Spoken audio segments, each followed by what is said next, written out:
Got a body for a time, baby. Bang. Bang. 10 toes down. I got shows and verses. I'ma bring them to your town. For the right fucking amount. You can hit me right now. Ay, 54 show and 24-12. I'm a loose screw, I ain't no nail. Walk up in the building. Ladies and gentlemen, listeners around the world, welcome to the first episode of the 10 Toes Down podcast, where we are definitely one of the sports podcasts of all time. I am one of your four hosts, Brandon Crone, joined here by my co-hosts Nate Harrington, Torin Roth, and John Hassan, who does not have a camera currently. We're, trying to figure that out situation with his laptop. But boys, we are here for the debut episode of our podcast, something we've been wanting to kind of come together for a while here. I think we've talked about it before, but now we're, finally making it happen. And we are coming off a wild week one of the NFL season. We have a lot to unpack here, so I'm going to run you guys through real quick the programming, today's agenda. We're going to start off with the weekly review. Pretty much talking about every game from week one to some extent, but we have some key games highlighted that we're going to start with and focus on. We're going to get into PPR pinpoints, which goes over some fantasy football stuff. The People's Takes, which will review both hot takes that we have and hot takes that you guys submitted to me on Twitter that I'll try to get weekly takes from. And we're going to close it out with the pod closing pick'ems, which are our pick'ems that we do every week. We had week one ones that we'll review, and then we'll look towards our week two ones and close it out. So I think we have to start with Ravens-Bills. I think we absolutely have to start with Ravens-Bills. What a game. Great game. I was at that game. Nate was at the game. Nate, describe the atmosphere? Well, I don't know. I was texting you guys in the group chat that we're in, and right off the bat, player intros before kickoff, they were doing all this stuff. Andre Reed's getting the crowd going. But when they announced Josh Allen, because the way the Bills do it is they run out of the tunnel, all the players, and then the starting offense comes out. And I'm telling you, that might have been the loudest stadium I've ever been in my whole life. Josh Allen comes running out of the tunnel, and literally my ears popped. That's how loud the stadium was. It was an immaculate vibe. And it's Bills football. We're excited to be back and be back in the win column. But I will say, for a good amount of the game, I wasn't one of the fans that left, luckily, but there was a lot of despair and a lot of really cocky Ravens fans. And, it was good. It was good that the boys pulled one out. I'll say that. But no, it was a great atmosphere. Yeah, there are a stupid amount of Ravens fans here, and I don't know why that is. Why did we know? No hate to the Ravens fans, but I don't know if they're just drunk or whatever, but man, they're making fun of all the Bills fans that were leaving, and they were turning around to us, and they're saying, the Ravens are flying, and they're going like this, and man, it felt good. It felt good to come back and kind of put those people in their place. I literally watched a guy just, sit. There was this one guy, 2 rows ahead of me that was doing this, like I was saying, and then he was kinda just, sitting there with, that, kinda, very sad, depressed look on, slouched back and everything, so oof, tough scene for them, but, we'll get more into the actual game in a little bit, Yeah. but great way to kick off the NFL season, and easily the best sporting game I've ever been to in person. I mean, I think we finally won a game of the year. Finally, yeah, we get one of those side. games that's like a coin flip, and we And come it's out on week top one. for once. It's week one. And it's week one. It's a statement. It's an absolute statement. It's a huge win in the AFC, especially with the Chiefs losing and everything. That's a huge win for Buffalo. It's Only the Browns. Don't get me started on the Browns. We'll get down there. And our whole division losing too. Mm-hmm. It would have been weird seeing the East. We're sole all holders of the number one of the AFC East. We are, Yeah. and we have an opportunity to double down on that against the Jets. In a statement win against the Ravens, Josh Allen goes 33 of 46 for 394 passing yards, 30 yards on the ground, and 4 total touchdowns, including 16 to 21 for 250 passing and 3 total touchdowns in just the fourth quarter. Just unreal numbers, unimaginable numbers there. He couldn't miss. He couldn't miss in the fourth quarter. Keon Coleman all over the field in the fourth quarter. We're targeting Jair Alexander and Nate Wiggins constantly throughout the fourth quarter, and Nate Wiggins throughout the game.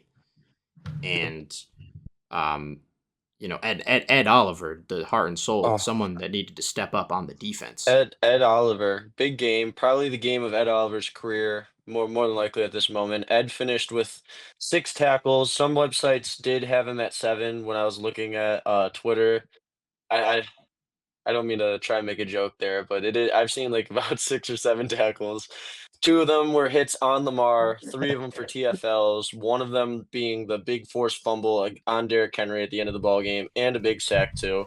So great shout out to Ed Oliver. Huge game. Completely shifted the momentum and helped us pull out the dub. Also, to touch more on Keon Coleman, I think we targeted him about 11 times. He had 8 catches for 112 yards and a score. Other people to highlight from this game, in my opinion, would be Zay Flowers. Monster game from Zay Flowers. He was always open, it felt like. He had 7 for 143 and a touchdown. And also to touch on Josh Allen, I found this thing saying Josh Allen on third down or at third and fourth down went 9 for 10 with 115 yards and three total touchdowns between passing and rushing. So just that clutch factor too from Allen. And Derrick Henry. I mean, despite the obviously people are going to point out the fumble and everything, but he had 18 for 169 and 2 touchdowns on his own. I mean, outside of like the fumble, obviously, he had another really good game. He's the only person since Sean McDermott took over the Bills, and I think it was about 2017, to go for 130 plus on a McDermott led defense. The other people coming close being Derrick Henry again in 2021, Dalvin Cook, and Nick Chubb.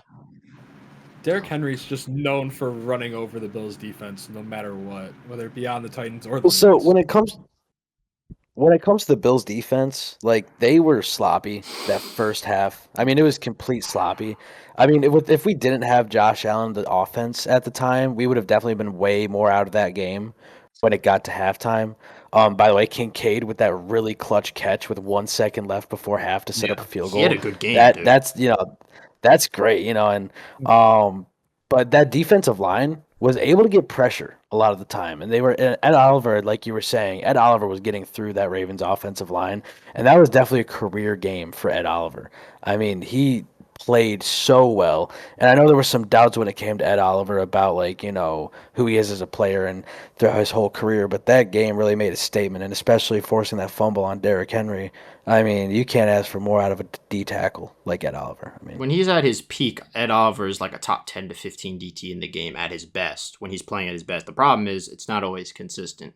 But you need like the highlight player there, which is what we don't have in the safety tandem. And you're talking about Derrick Henry running people over. Cole Bishop, but Mhm. I would rather start DeMar Hamlin. I'd rather take Tough DeMar game out of Hamlin in Bishop his and Rapp. shiesty mask and put him out on the field against those Ravens wide receivers than have Cole Bishop and Taylor Rapp, who looks like he's scared to tackle Derrick Henry after There seeing were Cole there get were flattened. there were a couple instances where the Bills also, to touch on the defense, were just not communicating well. I mean, I think it was a pass to Zay Flowers, maybe. I think it was a crossing route pass, but the Ravens quick snapped us, and Cole Bishop kind of had like a oh my gosh moment, and he's all the way at the top of your screen, and he comes flying down on a play he was supposed to blitz and probably creep up to the line. And there was also a couple other instances. I think Ed Oliver touched on it today after practice. But Ed put it flat and simple. He was like, "Hey, we did not play good at all on the defensive side, but when we needed to come up big, we played Buffalo Bills defense." And again, that's just true. They found a way to limit Derrick Henry, who had about I think 130 yards on his own in the first half. So to finish with 169 between the Ravens, kind of like not feeding him the ball and the Bills kind of coming up when it mattered. It was just a good job for the defense when we needed them the most. I would also like to say Lamar Jackson came out pretty good. I think they Great really game. game Yeah. managed Lamar though. When you have a guy like a Lamar Jackson, Josh Allen, a Patrick Mahomes, some of that caliber, and you on your team, you got to give them the ball in at least twice every down. So like if say there's 4 downs, you want them touching the ball at least 2 of those plays. Not to mention Lamar Jackson is probably the most dynamic quarterback in terms of his legs. So not using Lamar Jackson on that fourth down with like about a minute something left towards the end of the game to ice it after the failed two Yeah, point two why point did they not go conversion. for it? Well, there's a clip on Twitter there, because I found out because I was just scrolling through Twitter looking for stuff to talk about. There, apparently Lamar was having cramps or something, and I see this clip. It's like the sky angle from the back of the end zone. There on that on earlier that drive, Lamar Jackson throws the ball, and Ed Oliver comes, hits him a little late, but Oh, absolutely he smokes smokes Lamar him. He Jackson. smoked him. He leveled him. It reminded me of when he got hurt in the playoff game in 2020. He got hit so hard, I couldn't believe he got up, and it speaks volumes because a guy, in my opinion, a guy like Josh Allen, not to like discredit Lamar or anything, but Josh Allen is 6'5", he's 240. Josh Allen can take hits. Lamar Jackson, he's thinner, more elusive, but man, you give him a whack like that, it changed the whole dynamic of the ball game. They got a punt, and Josh Allen goes down, does his thing, and the Bills score a touchdown, and sorry, not score a touchdown, they kick a game-winning field goal. Yeah, he also has the injury history as well. But no, he had a very Mhm. good game in his own right, and like for a while we had like no answer to him at all, and I still feel like we don't have an answer Mhm. for that team because you said playing Buffalo Bills defense, but Buffalo Bills defense in September is different than Buffalo Bills defense in Yeah. January because Buffalo Bills defense in January just doesn't exist. And I still think that our defense is like as a unit is pretty bad. I think we might have the worst safety tandem in the I NFL. I th I think if Ogunjobi and I forget the other defensive lineman we got from the Rams, I think if they weren't suspended, it would have made a little bit more of an impact in terms of rotation and probably stopping the run a little bit better. But, Michael I Hoyt, mean, by when the the way, when the from the Ravens Rams. finished the game with over 430 yards and at least what I have written down here is 238 of those total yards came from running the ball. That's unacceptable. You aren't supposed to win football games with those types of numbers. We got lucky, man. They should have kept running with Derrick Henry, and them going away from that, besides not going for it on fourth down, was what inevitably caused them to lose the game. They got conservative, kind of like how at the beginning of the game the Bills go down, throw that touchdown to Dalton Kincaid, and then we come out and we're running the ball and we're throwing screens and we're just not playing.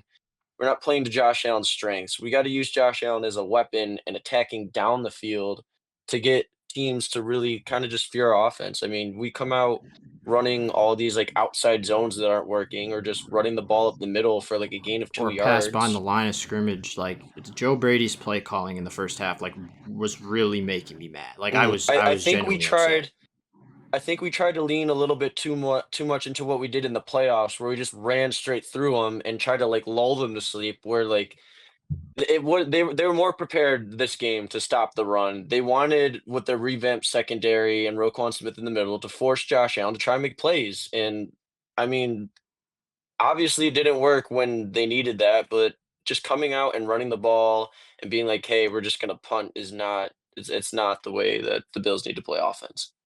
Shout out the Trenters as well.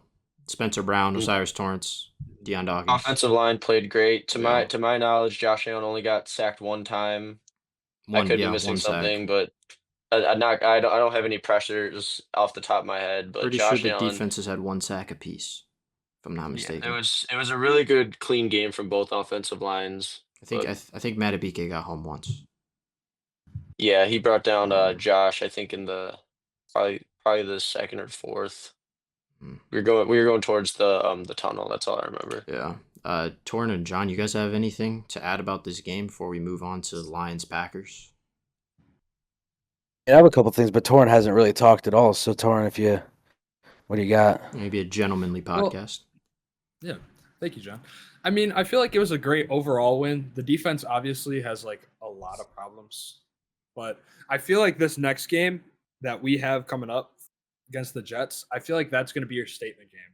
Because if you're going up against a team like the Ravens, and then you allow Brees Hall to put up like 100 rushing yards on you, I don't know what would happen. Jim, I don't know, Jim. It's like the Bills at MetLife Yeah, always well, scare no, me. I agree with that because they're going into MetLife and they're playing these Jets that, yeah, they lost to the Steelers last week, but the Steelers didn't put up a bad game. And that Jets defense was looking kind of 50-50, but a whole lot better than the Bills defense did. And that Jets defense was looking offense, really good. Brees Hall ran the ball really well, not to add the dynamic running of Justin Fields as well. Now, I know Justin Fields against the Bills isn't exactly the greatest track record, but the Jets offense has grit. And I think the Jets offense, if we allow them to get the grips on our defense, they will take that game away from us, for sure. And Yeah. without a shadow of a doubt, I mean, I believe that Brees Hall, he can have a game like Derrick Henry if our guys refuse to tackle and refuse to just storm on the ball and they just let a guy go one-on-one with a guy. Because Brees Hall, he's a tough runner. He can run through a guy if he needs to.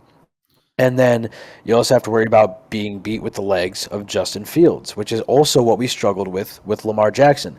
Like how we had Lamar Jackson, what was it, the third quarter maybe, where we had him probably 15 yards behind the line, or like 5 yards, 10 yards behind the line of scrimmage, and he just gets free, runs for the first down, and gets the first down. I mean, you can't allow that when you have guys all over him. So we also still have to worry about the dynamic running of Justin Fields and Brees Hall in that backfield, along with taking it over the air with Garrett Wilson. I feel like the. Oh, go ahead. Before we pivot, like I wanted, because you brought up, I forgot to bring up that scramble. That's like the craziest scramble I've ever seen in my life. I just wanted to like put that on record. Lamar Jackson is such a good runner. That was. I couldn't even be mad at that play.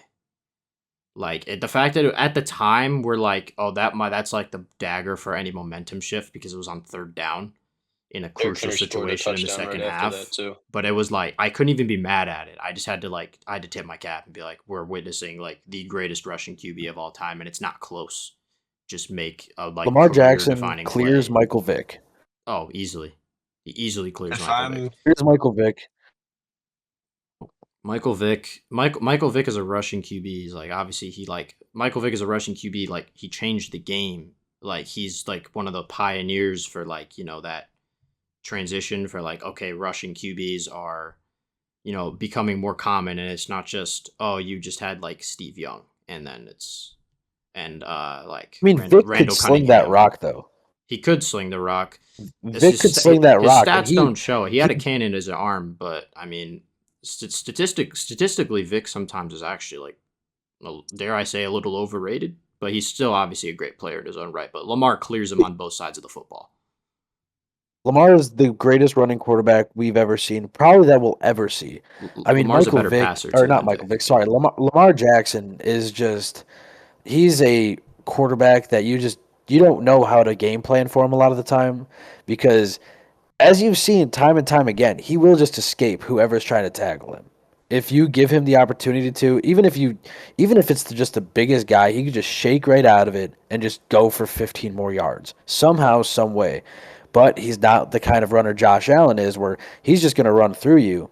Where Josh Allen could beat you with his legs and his arm. Lamar Jackson makes a lot of mistakes when it comes to football protection, which we're not saying Josh Allen didn't, but when it comes to playoffs and regular season last year, he was really good at protecting football. But fumbles are a history of Lamar Jackson due to his running. Throwing the football and causing turnovers with interceptions might not be his forte, but he does fumble the football.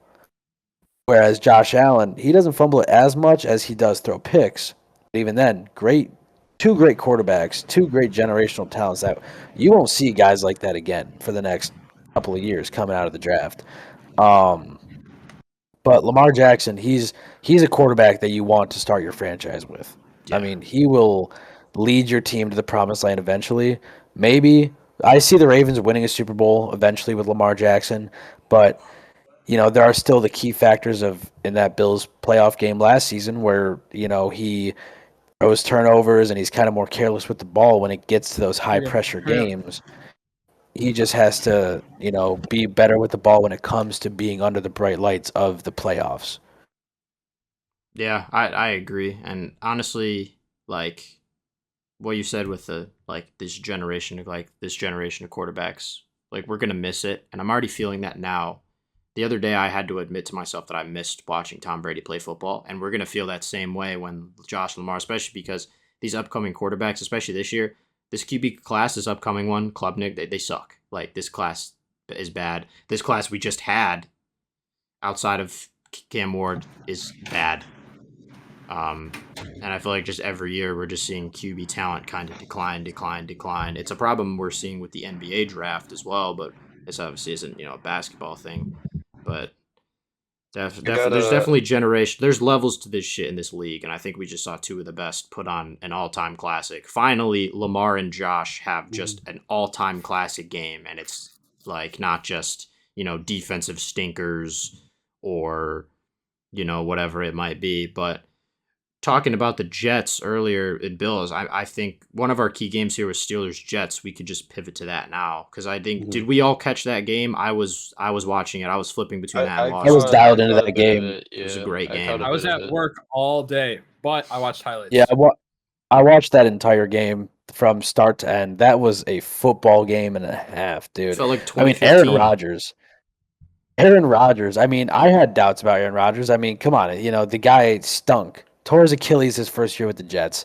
Came in with the Jets next season, and I mean, sure he had his flashes of old Aaron Rodgers is back, but I mean, Aaron Rodgers Sunday with the Steelers really showed like old Aaron Rodgers. He was making the throws he needed to. I mean, if you don't mind me going into some stats, but going 22 for 30 against the Jets secondary, that's not a bad secondary. They have the key players. I mean, of course, with Sauce Gardner in there, your secondary is going to be pretty good. And with the defensive rush of the Jets, I mean, you got big dudes up there, and they're not shy to hit your quarterback. I mean, you got, what is it, Quinnen Williams? Uh, you know, he's a good rusher, and he'll hit your quarterback. I mean, had one sack. Both the Williams brothers had one sack apiece. When it comes to the Steelers offense, yeah, rushing is kind of 50-50. I mean, they didn't break any numbers. No running back got over 50 yards when it came to the rushing offense. But the arm of Aaron Rodgers is what won them that football game. 4 touchdowns through the air. I mean, dude, I thought he was washed. I mean, I know it's only one game, but Aaron Rodgers wasn't slinging that thing like that the last couple of years that he's been playing. So that was really surprising to see out of Aaron Rodgers. But and like I said, that Jets offense is really dynamic, and I think I that love this is this. probably one of the better Jets offenses we've seen in a lot of years. I mean, this Jets offense can be something. And Aaron Glenn, he's a coach, and I mean, he doesn't mess around, and he wants that Jets team to succeed. And so I'm really excited to see the Jets down the line. But yeah, I'll say this to pivot on Rodgers too. I mean, Rodgers on the Jets last year, it's not like bouncing off the charts numbers, but he didn't play necessarily like completely terrible. He had almost 4,000 passing yards, 28 touchdowns, a little high with 11 interceptions, but I mean, since 2022, and I know there's not a lot of sample size, but since 2022, he's thrown at least over 10 interceptions a season, which I mean, that's 2 seasons of like work because he didn't get the 23 season, which is kind of a stretch to go off of. But we're talking about a guy that usually doesn't throw too many interceptions. I mean, earlier in his career, yes, but through his MVP days and especially around like COVID in 2020, that man had like no less than like five most of the time. So I don't think Aaron Rodgers played like completely elite, but I think in 24, his final year with the Jets, he showed that I think he was capable, but I think the Jets organization was just kind of dysfunctional and it was crumbling a little bit. And it's Aaron Rodgers. He's surrounded with controversy now, I guess you could say. So I think just a new fit definitely helped him. And yeah, Rodgers played great. I would also like to highlight though that the Jets ran the football like very, very, very heavily run first. It reminded me a lot kind of where their head coach came from in Detroit, where there's a lot of run and you build run off the play action. And I think they're gonna that's what they were trying to do this whole season from what I've heard. They want to use Brees Hall, they want to use Braylon Allen, they want to use Justin Fields on the ground because that's where he's more stronger, and they're just gonna come and play like hard-nosed football. They're gonna try and win the inches game, and then they're gonna try and like lean on you when they play defense. It's gonna be ugly, gritty football, but we are treated with an absolute classic to start off week one. A nice high-scoring game. People love that. It's good marketing too. I mean, it felt like well, so 2015. You said how you said how we haven't seen this efficiency from Rodgers in years, and it's insane to say like, oh yeah, 10 interceptions for a guy is really high. But I mean, like the years he was winning MVP, he won an MVP in 2020 off Josh Allen because he played maybe the most efficient 48. football we've ever Oh my seen. God, yeah, Aaron Rodgers in Limited picks. 2020, Yeah. that guy was a He had dog. I mean, he what was threw it, for over 4 interceptions? yeah, he threw 4,000 over 4,000 yards and about a 70% completion with 48 touchdowns and 5 picks Yeah, with he a had passer 5 rating of picks. It was insane. 121.5. And he had a Like, lot of pass attempts for only 5 picks. And it's not like him Rodgers and has ever Tay played Adams. bad. Obviously Rodgers still has to prove himself because it is like one game, and we're gonna get into that Mhm. later about week 1. But he's never been like Russ Wash, but it was still a treat to see like vintage Aaron Rodgers like throwing Yes. like slinging bullets, fadeaway throws, and Jalen Ramsey Mhm. ending a game on a hit stick. It felt like 2015. It was like That hit by Jalen Ramsey will make any defense fan fired up. Any fan of a cornerback, you see a hit like that to end the game, that'll get any player fired up. But before we get into the defense, Nate, I wanted to go back to the comment you made about play action. And I know Mhm. it sounds weird or not, but there were a couple times during the game where they ran a play action where I thought Justin Fields was holding onto the ball still, or like when they ran like an option run. And I thought Justin Fields still had the ball just because he's so good at selling the run. And like Brandon Mhm. said, he's so efficient with his legs. That's how Justin Fields does it. I mean, the quarterback like that, if you can't use your legs and you can't throw the football that well, what are you going to be? But Justin Fields knows how to use his legs. And so selling that play action was key.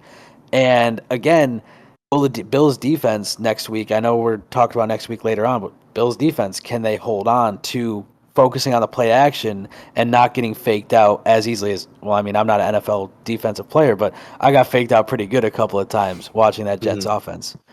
I'll say this, a great example of that too is on the one Fields rushing touchdown. They run the play action fake, and he just literally he boots out to the right and he just strolls in the end zone. I mean, it was such a good play fake, and everybody bit. I think it was T.J. Watt literally bit so hard on the run, he went almost down the whole line of scrimmage. Fields, I don't know if we touched on his stats, but he went 16 to 22, a pretty efficient game. Something you don't necessarily see a lot of him out of him because usually you look at the rushing numbers. He also threw for 218, 3 touchdowns, I think 1 passing, 2 rushing. So He had great a game passer from rating him. of 119.1. I mean Yeah, that great touchdown to Garrett debut Wilson. for Justin Fields. The thing is, though, if the Jets flop and you give the Jets hope, you're going to get crucified in the media. I'm so It's glad that Xavier Ohio State Gibson got connection. cut, man. Xavier Gibson, who ended a Bills game in OT on a punt return touchdown, fumbles it. Jet's gonna jet, and he loses his job because of it. Mm. That made I would me happy also, this morning when I saw the news on my timeline. But yeah, no, that I OSU gotta, That's the thing connection, about the OSU connection with Garrett Wilson, that touchdown was a Man, beauty. That's one of the better throws I've seen out of Fields. And like John was saying, yeah, he's nasty in play action, but as like on dropbacks, Fields is, typically like he's not going to turn the ball over, but he's just not going to make stuff happen. A play like that to see out of him must have been really refreshing for not only Jets fans who aren't used to QB play like that, but also like any Justin Fields enthusiasts or anything like Ohio that. State I mean, fans, just baby. Justin It Yeah. reminded just me of Justin Fields 2021. himself. That too. It's going Just to help Justin him. Fields himself probably feels that confidence boost because that was a dime It was to a Garrett great Wilson. throw. That was a very good throw. And I mean, Justin Fields, he's made throws. I mean, but he's not known for making those good throws. They're kind of sloppy. He's never been that efficient of a passer. But to make a throw like that, and yeah, like Nate said, going for 218 through the air, we don't see that out of Justin Fields a lot. So that was really nice to see. And yeah, I feel like as Justin Fields and Justin Fields fans, they definitely felt like a boost from that game to see Justin Fields play as well as he did. Well, yeah, I would love. Go Oh, ahead, I'm sorry. Nate. Go ahead. Go ahead. I didn't mean. No, go ahead. Yeah, go ahead, Torn. Well, I feel like that Ohio State connection's just gonna come back to us year in and year out. I mean, if Fields and Wilson stay together like they did in 21, they played amazing in 21. They made it to the national championship, eventually lost. But I mean, even then, 7 for 9 for 95 and a touchdown, and Fields throwing and running the ball. It reminded me of when Ohio State was playing like Grambling State or like some awful team and just stat padding. I know they didn't win, but still, it reminded me of like 2021 Ohio State. I feel like they could make a good run. Fortunately, they're not against a sorry bum team. Because have you guys heard the traction about like the Steelers are one of the Tyreek Hill trade destinations? Yeah. Can Yeah. you imagine an That's nice. offense with Tyreek Hill and Calvin Austin on the field at the same time? That's DK not Metcalf's in there too, and man. DK I obviously, know but I DK's mean, not. I know DK. Some people like to call him overhyped, but DK Metcalf He had a can good make game. he can make plays. Mhm. He had a can good- break your defense. he So had a good Had adding a game. that really bad trio drop to start of the game, though. Yeah, he did. Not trying to hate, but it was a adding that bad drop. trio of Calvin Austin, Tyreek Hill, Pat Fryermuth at tight end. So And Jonnu 4 Smith. players right there, and DK Metcalf. Yeah, Jonnu Smith sneaks in Jalen there, Warren Arthur at the Smith backfield. loves Jonnu Smith, so he's going to be used. But and Steelers' offensive line is notoriously good. I mean, Steelers' offensive line, they can allow a few times. Like I said, Rodgers got sacked twice, but Brees Hall went for one on the ground, and he made some good runs. It wasn't like 1 yard gains every handoff. He made good runs. And so when it comes to a Steelers' offensive line, or not Brees Hall, I'm sorry. I'm thinking of the Jalen Jets Warren. right now. Yeah. So I was talking about the Jets offense. But yeah, no, yeah, with the Steelers' offensive line, it gives Aaron time to throw it. And yeah, you give him the 4 receivers right there of DK Metcalf, Tyreek Hill, Pat Fryermuth, and Calvin Austin. The Steelers' offense might help that team progress more than just being barely over 500 because that's what they've been the past couple of years. And Mike Tomlin, you can't deny it. He's a good coach and he can make things happen. Past couple of years with no Ben Roethlisberger, quarterback play's been pretty iffy. But I think with the Aaron Rodgers and just who Aaron Rodgers is as a quarterback, paired with Mike Tomlin, give him the pieces, I think this offense can be something special. I the think this is speed the year kills that would be the insane. Steelers go from like 9-8 to like 10-7. I think this is the year. They I would just finally Maybe they break don't- the 9-8. I mean, the speed kills would be insane with Tyreek Hill and Calvin Austin. You wouldn't be able to guard it, and then obviously all the other pieces. And the O line played a fine game. The 2 sacks. Rodgers is he's a drop back passer in his 40s. He's gonna take sacks. He was taking sacks. He on the can't Jets. move like he did. I mean, even then, he wasn't the greatest runner Right. back in the day. So In he's- his early 30s, and when he was playing, he was able to run when he needed to. But you can't expect 40-year-old Aaron Rodgers to scramble for 10 yards, every Right. play that you need him. But So you need I'd like to you need a touch solid too- O line in his spot, and he's got it. And everything else. To touch about the Steelers though, a big factor in that win was Chris Boswell, man. Made every field goal that he attempted, and he nailed a 60-yard kick. Locked I mean, down. come on now. That's He is locked huge. down. He is Knockdown locked kicker. down. Yeah, great game out of Boswell. I mean, getting the points when they cross the 50, that's all you can ask for. kicker- You a want kicker like- touchdowns, but if you get points, it's points. A kicker like Boswell is And who ki- Jake Moody was supposed to be. let's say kickers this week were really third round. We're getting into Jake Moody Oh. later. He was a third round Kickers- pick. He was supposed to be good. kickers this week were very Kickers were terrible. 2023 Hit or draft miss. class, man. yeah. Jake Moody reminds me of that guy that the Bucks took like in I don't remember what year, but he was a second round kicker and he just was Yeah. awful. I promise you we're gonna get into Jake Moody in this podcast. Don't worry. Second round kicker. But I do want to pivot to the Lions Packers because I'm pretty sure we also all caught that game. I don't have much on this game. I do.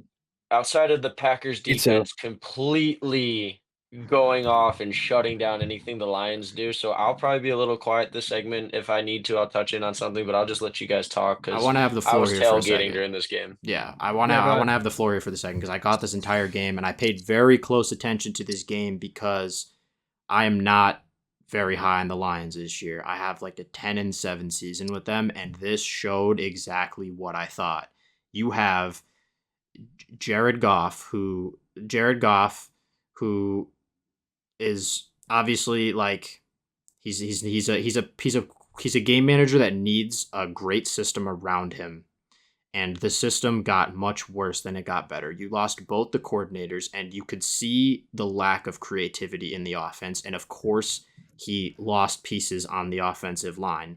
And you could see that by just how much the Packers were getting to him with Micah on a limited snap count. And anytime Micah would come onto the field, he was making an impact. It was insane. But you have Goff. And that's only with limited snaps. Exactly. You have Goff, who is going to elevate good talent around him, but he's not a needle mover. He needs those offensive line pieces. He needs those coordinators around him. He needs like everything to be functioning to really work because we've seen that with other teams when he has to be the difference maker, like in the Super Bowl way back then, it doesn't go well. And now, he's only getting older every year, and the Lions the Lions have all these younger players with contracts approaching because they've had really good drafts in like, 22, 23. So their window is starting to it's getting smaller, and I can see regression, and I understand it is week 1 and you're playing a division rival on the road, but I mean this game, even the score of what, 26-13, the final score does not do this justice. It was Inflated. It is really 27-13 inflated. final. Yeah, Yeah, I the mean, Packers killed them. It wasn't close. The whole game was just all Packers. Packers. And Jordan Love didn't even have like an insane game. Like, he had an efficient game. He had a really bad pick six that got called back on Brian Branch. But I mean, he didn't have to do like anything ridiculous, which he's notorious for not really being, like a huge game elevator or anything. But it was mainly just the Packers defense is the best in the league. That's what it was. Well, so going back to his defense and Jared Goff as well. I mean, Jared Goff, he missed. He went 31 for 39, 225 through the air, 1 touchdown, but the 1 interception.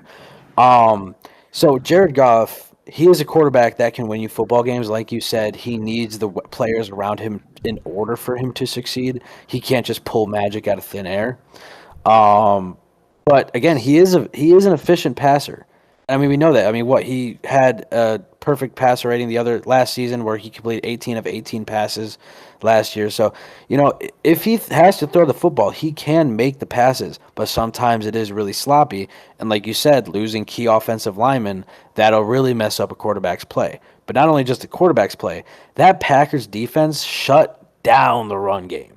I mean, the Sonic and Knuckles connection, David Gibbs was Montgomery, terrible. Jahmyr Gibbs, combined, it was David Montgomery had 25 yards, Jahmyr Gibbs had 19 yards on 9 carries. That they were running all over defenses last season together. And so to see a Packers defense like you said, Micah Parsons on limited snaps, even when he came in for the few snaps he was out there, he was making plays. He got a sack, and he was just disrupting the Lions defense or Lions offense along with all the other rushers and the secondary.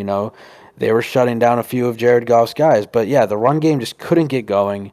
And that's just really what helped the Lions a lot last year, I feel, was their run I feel game. like a majority of it was like the loss of your all-pro center and then getting 2 like rookie O linemen, and I'm pretty sure one of them is your left guard. You can't win football games with the run after you lose the best center in the NFL and lose 2 key guardmen. Like, yeah, 2 guards. they lost Ragnow and they can't run the cut ball. Skipper because he was hurt. And then John, so your point though, you said how he was like efficient in completion percentage, but that the box score does not tell the whole story. A lot of those passes, first of all, a lot of them were in garbage time. Second of all, Garbage though, time, even right. more importantly, a lot of those passes we're so flustered right now by this Packers pass rush that I'm panicking because I'm Jared Goffing right now, and I'm just getting the ball out right away. I'm not actually doing anything to be productive. I'm throwing a 2-yard pass. That's why how many passes did you say he completed? I think it was 31. 31 passes for just over 200 yards. Yeah, it was just I need to get the ball out now or I'm going to get killed. So it was they just destroyed him. The Lions had no answer, and again, lack of creativity in the play calling. You could tell Ben Johnson wasn't on the sideline. Football games are won in the trenches, and that is a proven fact consistently. I mean, we've seen the Chiefs lose Super Bowls because of their line. And, and obviously, the Chiefs win their Super Bowls, but we've seen the Buccaneers Chiefs Super Bowl. We saw this past year's Super Bowl. Games are won in the trenches. If you have an offensive line that can protect your quarterback and that can make holes for your running back, you're going to succeed. You're going to win football games. But if you are losing key guys like the Lions did, you're going to go from being one of the top teams in the NFC last season to now losing in a blowout fashion to division rival Packers. To touch on this game too, I pulled up a tab here. Amon-Ra St. Brown had 4 catches for 45 yards. That is, I mean, he's But it supposed to was be a top locked. 5 receiver in the NFL. He's supposed to be like this dynamic slot receiver that is supposed to put pressure on defenses. Because how do you double team a guy in the slot, right? Right. Just very bad, a very stinky game for St. Brown. And I mean, I expect him to get better, obviously, but it's just it's not helping Jared Goff's case when the offense is struggling and your number one wide receiver isn't doing anything. Well, it's not only that. When your wide receiver 2 and Jameson Williams gets signed to a 3-year, I think it was like $84 million Terrible contract. for 4 catches and 23 yards. For what? For him to just run like end arounds and Exactly. maybe get a deep ball? Like, I'm Not only sorry. that- That's the thing with Jameson Williams is that's the only thing. I mean, he's just known for his speed. He's But Gabe even then, Davis. before this contract, He's Gabe Davis. before this contract came out, yeah, like you said, he's Gabe Davis. Jameson Williams can make plays for you, but he's not a receiver that's gonna make or break your offense. That overpay He's a was product of the ridiculous. offensive He's coordinator. done nothing to deserve that contract. He has. I looked up the stats in his career. He's essentially made $1 million for every catch in his career with that contract. It's just He's like also and- injury prone. that was a panic The move NFC because North- they realized they didn't get much better in the offseason, and they were like, we're gonna lock this guy down now. That wasn't the guy you lock up. I don't know who it is at this point because they have so many people they're gonna have to extend. Did they extend Gibbs yet? I don't think so. No, No, he's only on his second year. nobody from the 23 Speaking of draft Jahmyr class has Gibbs- been gotten paid. He had a terrible game. Oh my, Gibbs was really bad. Like I just said, wanna point 9 this yards out for as I 19 see it. or 9 carries for 19 yards. It's not only that. Going back to what Brandon said earlier about Goff just chucking the ball to his like running backs or his short game, Jahmyr Gibbs had 10 targets, caught all 10 for 31 yards. Yeah, it was in. It's His- just his weird. We have to longest get the catch- ball out his because they're longest flustered catch by the was defense. 7 yards. 7 yards. Yeah, they're the About Packers. 10 times and average 3 yards per catch. It was dominance against one of the best teams in the NFC last year, and the Packers, they beat a division rival. The rest of their division, that's a bloodbath, has underwhelming games. The Eagles have an underwhelming Oh, and game. you're It was a frozen. statement win. I think the Packers are the best team in the NFC right now. If we had to rank everyone, NFC right now. North the NFC North I think is gonna be good. I mean, JJ McCarthy kind of hit or miss. I mean, he had that pick 6 in the game. Worst pick of the week. Monday That was night. terrible. But- But But at the It's same rookie time, mistake. I know they're playing the Bears. They're playing the Bears, and the Bears are known for folding when it really matters. But I think this NFC North, it could shape up. If the Bears come and find their own with Ben Johnson at head coach, I think that the Bears can start winning some football games. Caleb Williams, he's not a bottom 5 quarterback. Caleb Williams can win you football games. He just needs the development. He needs the pieces around him. I think, Ben Johnson, he made that Lions offense what it was now. And I know it isn't always the case where an offensive coordinator comes in and changes the team around. I mean, we know, McDaniel from New England or whatnot to the Las Vegas. Or not McDaniel. It's whatever, you get my point. Anyway, sorry. Yeah, so, Caleb Williams, I think if the Bears can come together and figure out what they need to do, they just can't give up leads like they had on Monday Night Football. They can contest also for the NFC North. I think it's going to be a very, very close division, in my opinion.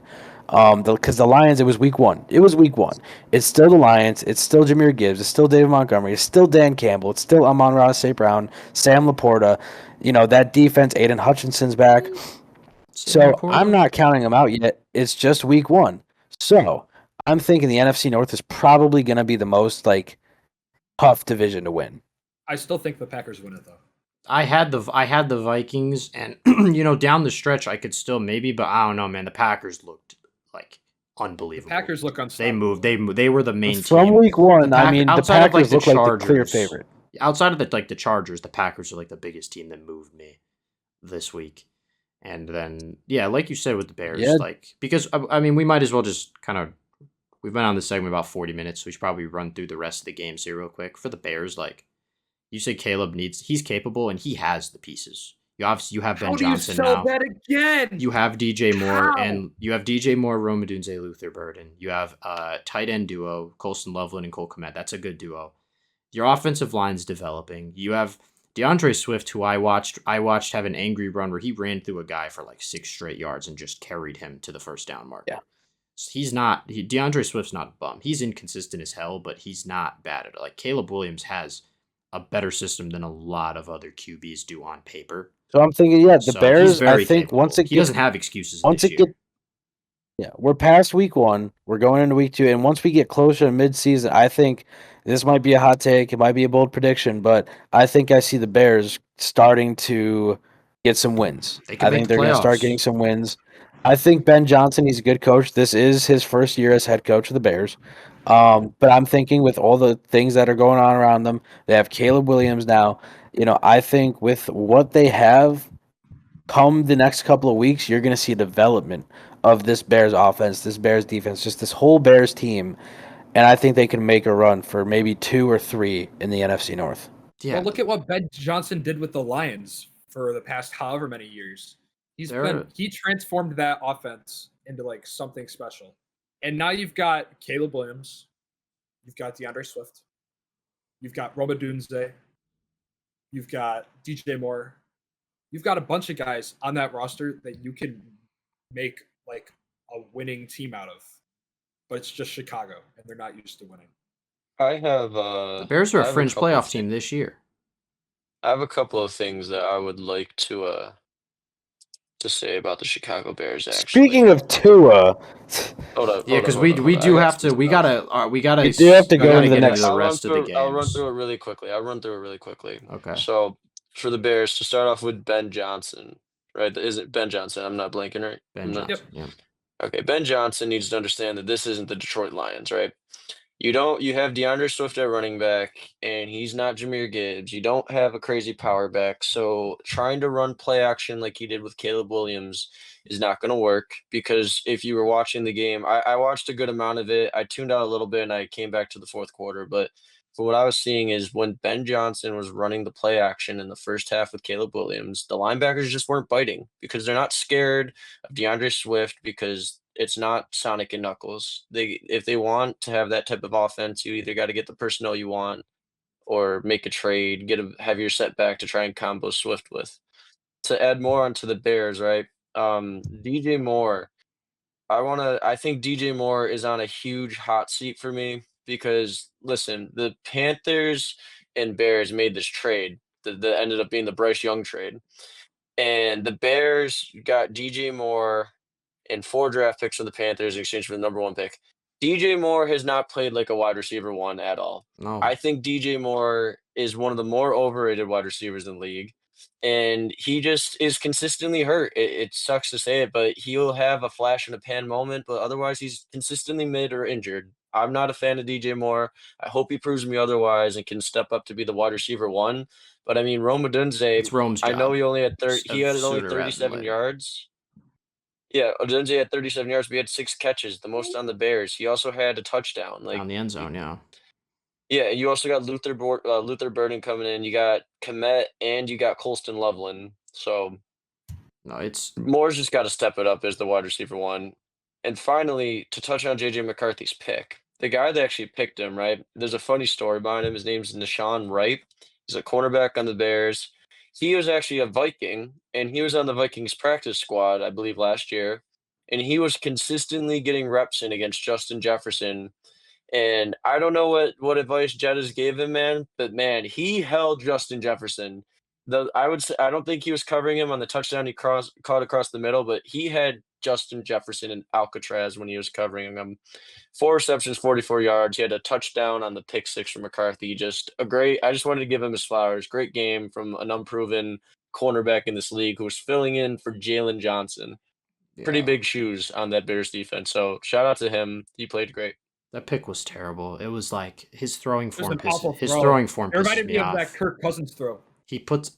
It was against the Bears too, which is crazy. He Yeah. puts his whole the way he puts his whole body into. I don't know. His throwing form makes me mad. He throws really hard. The Aikman and them were talking about how he throws so many bullets. It's just he can't get away with throwing bullet passes. He has to put some touch, learn some loft. But again, we're talking about a guy who just made his first career start a year coming off of where he was supposed to be rookie and learn behind Cousins, but he got hurt, suffered a season-ending injury. So these are to be expected. It's gonna be a little bit of a growing pain for McCarthy, but he's put in a tough spot too with a Vikings team that's trying to win now and is in a very competitive division. So he's just got to he's got to game manage and he's got to do it well.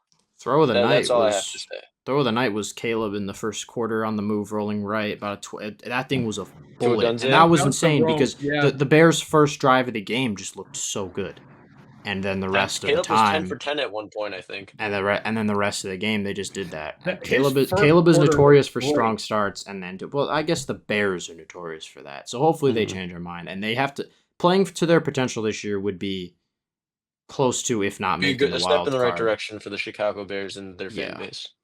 To get into the rest of the games, am I the only one that caught Washington, New York? Because I was flipping Yeah. between that and the Yeah, I Steelers. didn't really pay I'll attention to I'll that. talk about that real quick. It was Bill. a boring game. Russ looked really bad. He didn't play like the stats don't show it okay, but like he just looked lost. He just looked like, oh, I'm on my fourth team in however many years, and and it's like there's these pieces, just this offense does not function, and it's whatever, and he's just counting his weeks until the rookie comes in because they have nothing to lose besides Dayball's His passer job. rating was 59.3. It was really bad. Nobody in the game had a great game. The Washington The rushing run rushing attack as a Bill. team, they had over 200 yards on the ground, including Bill Krosky with 82 and a touch for himself. And the Giants, the thing with the Giants is they had so many opportunities to try and score and make it a close game throughout different points, especially down the stretch, and they just didn't because the Commanders' offense never really found like an insane groove. They were doing more of like a everybody eats thing. Noah Brown had an okay game, but like nobody went like Terry McLaurin didn't go crazy. They won it in the trenches.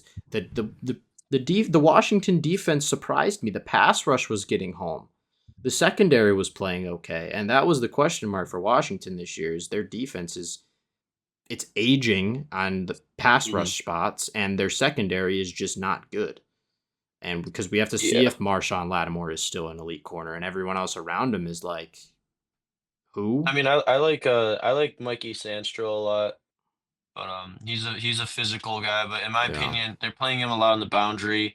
Back when he was at Michigan, he was more of a slot corner that blitzed a lot, could play really sticky man coverage. So I think they just kind of build up those outside DBs a little bit. But you're absolutely right. Their defense is aging. They realize that with Jaden Daniels, they can win right now. But again, they're going to have him for such a long time that even though they're going to win now, they're still got to add pieces around him because they have a very aging team in general.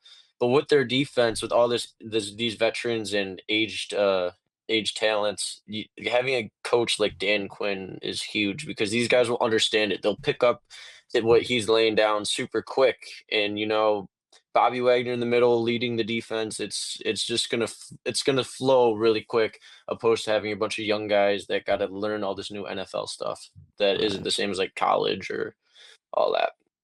There's like three. I want to touch on three more games very briefly within the next like 10 minutes. So we'll just kind of fly through these here. Raiders Patriots. I know these aren't games we caught, but I feel like they're important. Geno Smith gunning for 364. Ashton Genty, Geno! 2 yards per Ashton Genty went 19 for 30. 2 yards per carry on 19 carries. He did not have a great game. Also, I do want to point out from the limited things I saw that Stephon Diggs his age is showing. He's not the Stephon Diggs, and he didn't have a terrible game. He's washed. The Patriots wide receivers cannot create separation, and Drake May is the closest thing I've ever seen to like 2018, 2019 Josh Allen since 2018, 2019 Josh Allen. But the problem is he worked out with Josh Allen a lot this offseason from what Allen said in a recent interview. Drake May's overthrows look like I'm watching rookie Josh Allen. And the problem is Drake May doesn't have the ceiling of Josh Allen. It's not even close. And he's also just this system, like they made changes, but it's still like from what I saw, it's not moving me at all. I mean, the O-line is still It's more bad. catered to the defense, in my opinion. The You O-line bring in a is- guy yeah. like Vrabel. You want to play hard-nosed football on defense, make them want to get physical with you. Your offense, you lean on your run game. That's why they brought in Travion Henderson to be a dynamic back to mix in with Stevenson. Who had a solid you don't game, have- actually. He outplayed Genty. Yeah, they don't have, like you said, they don't have anybody that like is a threat on the outside. I mean, Keyshawn Booty had a good game. But no, I mean, if I'm going to highlight on anything, what you're going to learn through this podcast is I am the biggest Geno Smith supporter on this planet, I feel like. Geno Smith had himself a game. I love it. And you know who is spinning that rock to? Brock Bowers, man. 5 for 103. Absolutely insane game, building off an insane rookie season where we saw Brock Bowers have the most receiving yards, I believe it was, by a rookie tight end in NFL history. So, I mean, Just a it's rookie. only up from here for the Raiders. They're in a very tough division. They got the Chiefs, the Chargers, the Broncos. But I mean, I love Geno Smith. I can't wait to watch him have an insane year this year. He has this insane stat where he's about like a 2-to-1 touchdown to pick ratio at an outdoor field, but when he's in domes, it's like 5-to-1. It's absolutely insane. If you want to try and find that stat, I saw it somewhere on Twitter the other day. But man, I am excited. Pete Carroll's back in the NFL. A lot of things are going well over there for Vegas, and I'm here for it. What was I just gonna say? The reception record for rookies was all skill position players. He broke Jalen Waddle's record in 2021. Malik Neighbors did as well, but Brock Bowers had more receptions than Malik Neighbors did. That's So insane. it was ridiculous. And then one more thing I wanted to touch on with that was that like Christian Gonzalez needs to get his ass on the field because he's this great player. But the big reason Gino's able to Who throw everyone for says is like a 364 top is 5, because top 10 corner, a but secondary he's always that's hurt. So reliant. it's like, how do you rank him? It's like how I felt with J.C. Horn when he was debuting, and he kept missing all this J.C. time. Horn had a good interception this week, though. And when J.C. Horn's on the field, he makes these great plays, and he's really good, and he's not allowing yards.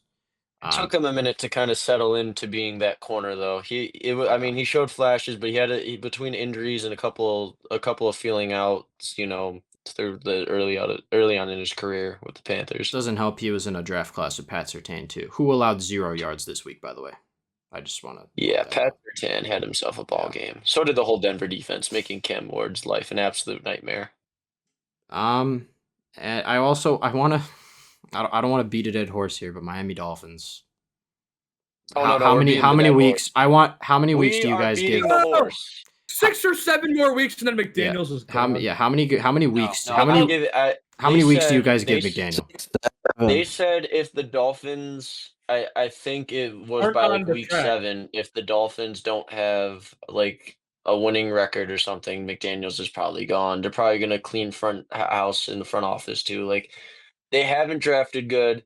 They haven't made any like moves recently to move me. They've been trying to do the same thing ever since they traded for Tyreek Hill, and they had like that one good year where they almost won the AFC East, and they've been trying to do it over between Tua's injuries and just inconsistency from the offense and the defense just digressing year by year. It has just been an absolute tank, horrible, whatever you want to call it in Miami. They're not cooking down there. And they're they need stuck. to brace the tank. They need stuck. to brace the to tank. cut Tua this season would cut them $73 million in dead cap. So Yeah, his it would contract's cripple terrible. it would cripple the franchise long term. But that's actually would be more short term. Crippling the franchise long term would be keeping him around, in my opinion. And I'm like, as a Bills fan, I'm obviously inclined to hate on a division rival, but I've like given Tua chances, and it's like it's done. When his own fan base is calling quits on him, it's time to close the curtains. I think 3 turnover game. I think if anybody, it's yeah, I didn't mean to cut you off there, but I think if anybody's going to talk about Tua, I think would be John. It would be John, the Alabama fan. John is a very, I don't want to say highly regards Tua, but John has a very strong opinion on some things with Tua. John, did you think Tua was going to be good in the NFL coming out as a Bama fan?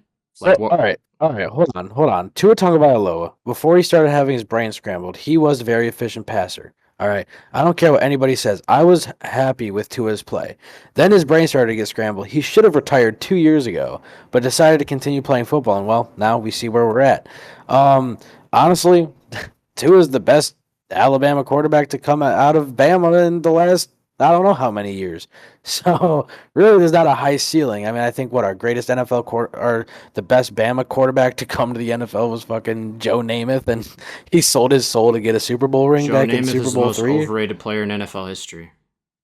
Right. So Bama's not known for the quarterbacks. Same with Ohio State. I mean. And honestly, whoa, horrid take. Do I have something to say about Ohio State? Don't get me started on CJ Stroud, bro. Don't get me started on CJ Stroud. Let me talk about CJ Stroud. He's washed. No, you don't get any say on CJ Stroud. He's washed. He's still good, but I don't know, man. He's not rookie Stroud anymore. Just because he had a sophomore slump, he's got a junior year slump too. Listen, Brandon, get this man. Get this man, Brandon. Get him off of my screen. Get We have another segment to get to. They he was didn't score a elite at touchdown. Ohio State. He was elite at Ohio State. He was elite his This first isn't year. college anymore. And This he, is the hey, NFL. and he was elite in his This first is the year. NFL. This is not It's a different college. roster. He'll be good. Just give it Torin, time. his defense held a gunslinger Matt Stafford with a debuting Rams Devontae Adams and Puka Nacua to 14 points, and he couldn't score a touchdown.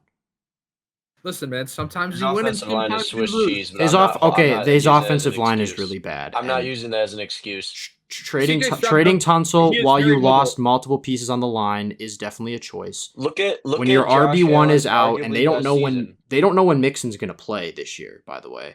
Nico If he's plays at all. Collins had a terrible game. If- That's in part because of Stroud. I saw Jaden Higgins get his laid out on this Stroud one did go attempted a catch. 19 for 27 for 188. Yeah, And then rushing Yeah, he had ass. 5 I think we have to get to our next segment because we're running a little over our time that we wanted to. well, we could talk. We could talk about a few more games. I don't think there's too much Yeah, to let's say. talk about- Clemson There's not too much to quarterback. say about fantasy football. I wanted to get in touch real quick about. Big team We loves didn't fantasy. finish with Miami, but just about how good of Daniel Jones was because I want to touch on the Colts a little bit. I want to say that this is the best plug and play system. Torn, we'll get to it. I wanted Indiana Jones. this is the best. I wanted to touch on the Colts really quick because this is the best plug and play system that I think Daniel Jones has ever had. If there's ever a chance for I Daniel agree. Jones to succeed, it's now. And on paper, we saw this coming in. I feel like that people were kind of overlooking the fact that the Colts have a developing offensive line that has vets there and everything. Even though they've lost pieces around, they still it's still a solid O line. They have Jonathan Taylor. They have Alec Pierce, Michael Pittman, Adonai Mitchell, and Josh Downs. That is a deep wide receiver room with Tyler Warren, who's going to be a stud, who should have been the first tight end off the board. They have the defensive pieces that are coming in that are developing and making plays. Latu had a good rookie season last year. He just got his first career interception in that game. And you got Daniel Jones coming in his first game. Backs against the wall. Nobody knows what you're going to do. Dropping 4 total touchdowns in a now wide open AFC South. I think the Colts can make the postseason this year. I think Daniel Jones can lead another team to the playoffs. But obviously it's just week 1 and he has a tendency to, play some not so great football, but this is the biggest chance he's ever been given to succeed in the NFL. And it's his 7th year or 6th year in the league. You watch the tape back on that Dolphins game too. You're gonna see they took Tua's first reads away a lot. I mean, their corner came out and said that, but Tua was just holding onto the ball. He looked scared in a way. There's simple routes over the middle that, like the lot 2 pick, he had an in-breaking route over the middle that he should have thrown a lot earlier, and he holds, he moves around the pocket, and he just throws it straight to the defender. It's just I think he got into his own head, I think, because of how bad it was just getting, and Tua's almost gotta play, I don't wanna say loose football, but he can he looked like he was overthinking it a lot. So he's just gotta get out of his own head. And it's hard to do it, especially with, Tyreek Hill antics on the field, off the field, whatever you want to say. That ruins the locker room so fast. It does. He's not a captain this year. That's how Good, bad he he was trying to shouldn't be. force his way out. Their in the locker room is offseason. already ruined. Yeah, Well, when you got a guy The that coach, wants out and then McDaniel stays lost in, the team a year ago, and Chris they gotta Greer start. is one They of the gotta worst start GMs getting in the ready for the league. future with Jalen Waddle as the wide receiver 1. They gotta Even they- even he needs to get consistent though, and he's injury prone. Mhm. They're cooked. They're cooked. Oh my John god. knows a bit about Jalen Waddle. Does anybody have anything else they want to say about any of the other games before we move on to fantasy football? I got one more game. Just we can go through it really quick to touch on it. I just want to touch on Bengals Browns. Oh, here we go. Typical September Bengals game, man. They come out really slow. I don't know And how now- they won. No, I'll tell hear you how this, they won. I'll tell you how they won. They won on 2 missed kicks. They won on Joe Flacco throwing 2 interceptions that was ricocheted by his receiver's hands. And they won on the fact that despite Myles Garrett going absolutely bonkers, having I think 5 tackles and 2 sacks. 5 tackles, 2 sacks of his own, which is not I think I remember who had the league lead in sacks. Someone had 2.5. He had 4 tackles for loss and 3 QB hits. Oh, it's supposed to be. Sorry, I was earlier in Patriots Raiders. I was supposed to touch on the fact that Harold Landry had 2.5 sacks and leads the league. Anyway, that's how he won. He won off Chiefs Devil Magic that has now Well, transferred over to the Bengals because the league wants to give Burrow a pity MVP Well, because he Burrow's has still no other playing not accolades in his good. He went career, 14 and for and 23. we're losing traction to call Burrow one of the like top level, like top despite certified top 3 to 5 quarterbacks because yeah, he can stat pad because he digs his team a hole in the season. I'm serious. There's no logic to call Burrow like anything higher than like 4 or 5, and despite this, he yeah, digs his team into a hole every year, and then digs his I team can into a hole agree. in I can games. agree So on he's that too. attempting 40 passes a game with Jamar Chase and T Higgins. Yeah, he's gonna put up a lot of passing stats, but he's not. He's not. He's starting off so slow that he's not winning. And yeah, they won in week 1. Hell froze over Yeah, barely no, against the I can worst agree with roster that. in the league in the Cleveland Browns. But it the Bengals did not move me just because they He won a looked week 1 terrible. game. They He looked looked really terrible. bad. Jamar Chase When was you locked. I'm have gonna let Nate get into that. But Yeah, he looked terrible. I mean, outside of the opening drive where they go down and Chase Brown scores the opening touchdown, they looked horrible. In the second half, I think they finished with like negative offensive total yards. I mean, for this premier offense that just had a triple crown winner and someone that led the league in like passing yards, that's terrible. T. Higgins, 3 catches for 33 yards. Jamar Chase got strapped down by Denzel Ward, 2 catches for 26 yards. It's unacceptable football. Zach Taylor's already on the hot seat. Joe Burrow comes out and puts up an absolute stinker, and your two wide receivers in Jamar Chase, who is your franchise piece, and T. Higgins, who's on a 1 year deal, prove it deal. They just played terrible. I can't even fathom what it's like because I was gonna give some I have the number. lo- They one second. had they had 7 while he's talking. They had 7 yards of offense in the second half and negative 18 yards of offense in the fourth quarter with their MVP caliber quarterback against the Cleveland Browns. And I understand it's Here, week 1 and that's a take that we're getting into later today. But against What? the worst roster in the league, Cleveland Browns, this was an like unacceptable performance. And just because they it won in was. week 1, they're not going to get the flack for it. When they won off 2 missed kicks, 2 ricocheted interceptions. Joe Flacco didn't even have that bad of a game. He easily outplayed Joe Burrow in that with much Mhm. worse weapons. And obviously, the Bengals' defense is going to be horrible against any competent offense. I think the team's cooked.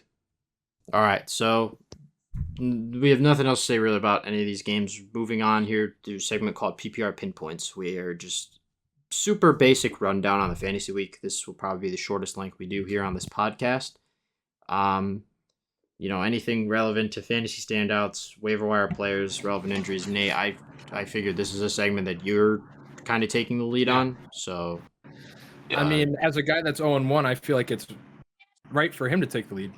well, John is I too. scored Or the John, did second. you I win? actually John, did you scored. win? I won. Oh, you won. Wow. Okay. So So I you're the actually only scored one the you're that the second only won. 0 and 1 most. in here. I'm the only one. I Yeah. scored the second most points in the league. I just happened to face the guy that scored the most points in the I'm league, sorry I so I can't would hear have you beaten over any my of you 1-0 guys. team. He did face Josh Yeah, Allen, how's to be George fair. Kittle doing, buddy? How's that IR looking for you? You know what? It's not IR Yeah, that's yet. what I thought. And Hush, besides, I got hush. Dallas I'm Goddard. talking. This is my segment. I'm talking now. Wow. Sound You familiar? good? Sorry, I didn't mean to. If you know, you know.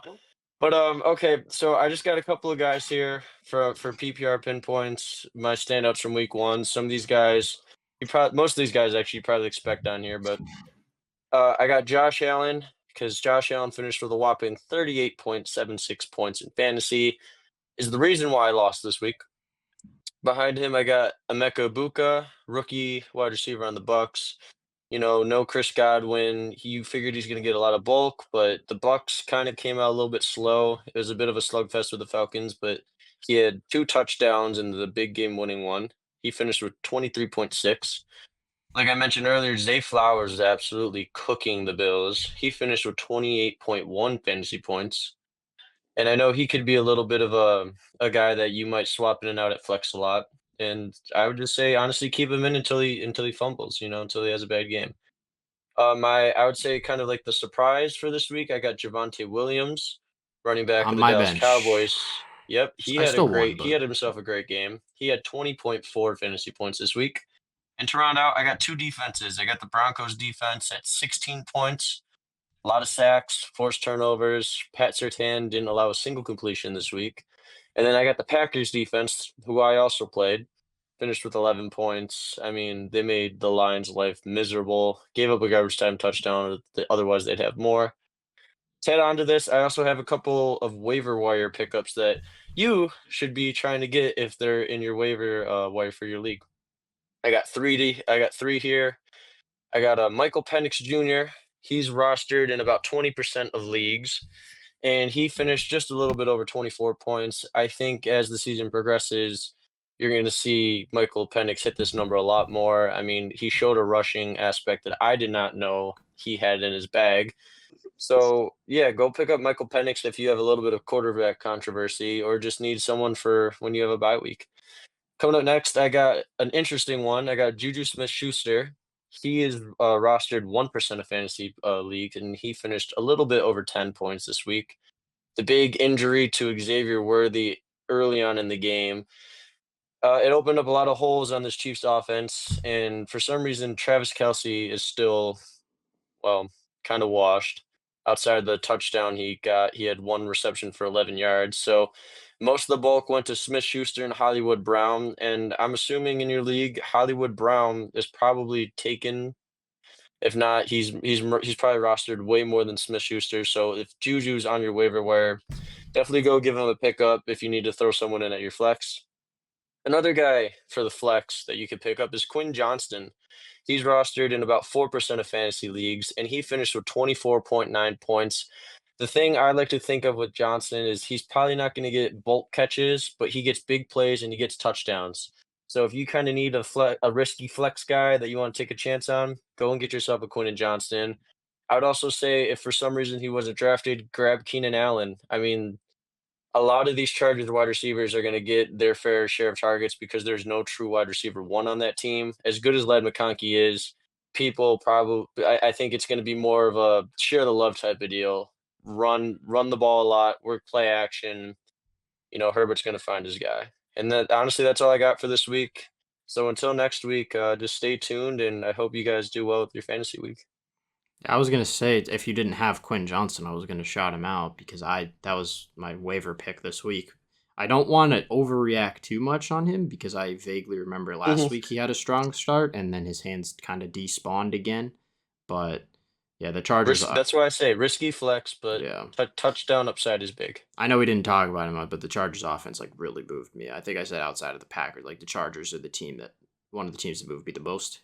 But I think we can now, segue into the people's takes. We have 4 takes from Twitter, but we're going to start with 2 people on the pod dropping a take here. Torin, I'm going to start with you. Give the take, elaborate. We'll talk about it. Okay. I understand that it's week 1. I get that. But Daniel Jones will finish the season as a top 15 QB. Hear me out. He went to Duke. Not a great football school, right? Plays for the Giants. Oh, so what? Backs up Sam Darnold. Daniel Jones will be a top 15. Daniel Jones will be a top 15 quarterback by the end of this year. I need you to elaborate. Why will he be a top 15 quarterback? Listen. You look at their what is schedule. the substance? You look at their schedule. They got the AFC South, one of the weakest divisions in all football. It's just wide open, but yeah. The support staff he's got, plus ownership being involved, like with the coaching staff, I feel like it's the right fit for Daniel Jones. Next week will tell a lot because I'm pretty sure they play. I don't know who they play. Broncos. Denver. Broncos. I think he's going to get shit on. In Denver. I don't know.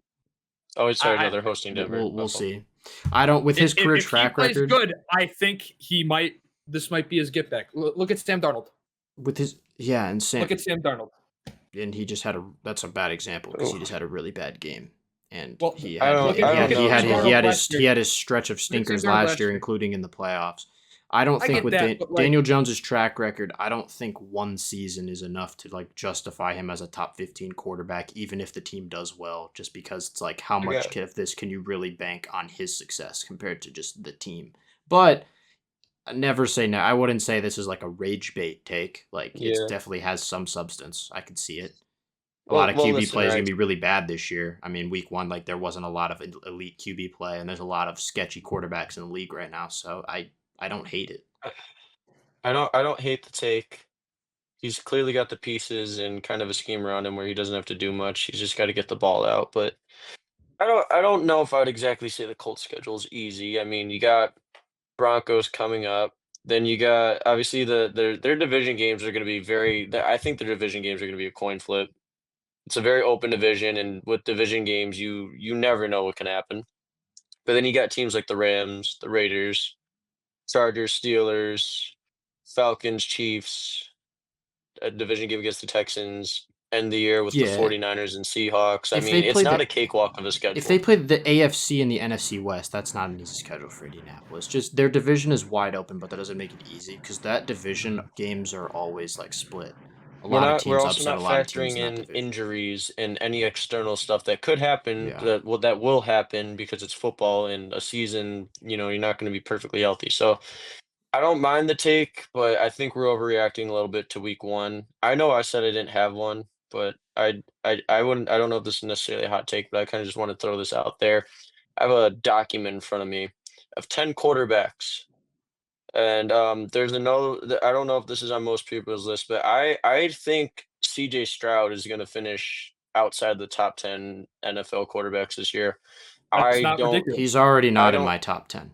Yeah, That's I not don't ridiculous. have- I can name at least 12 quarterbacks better than CJ Stroud.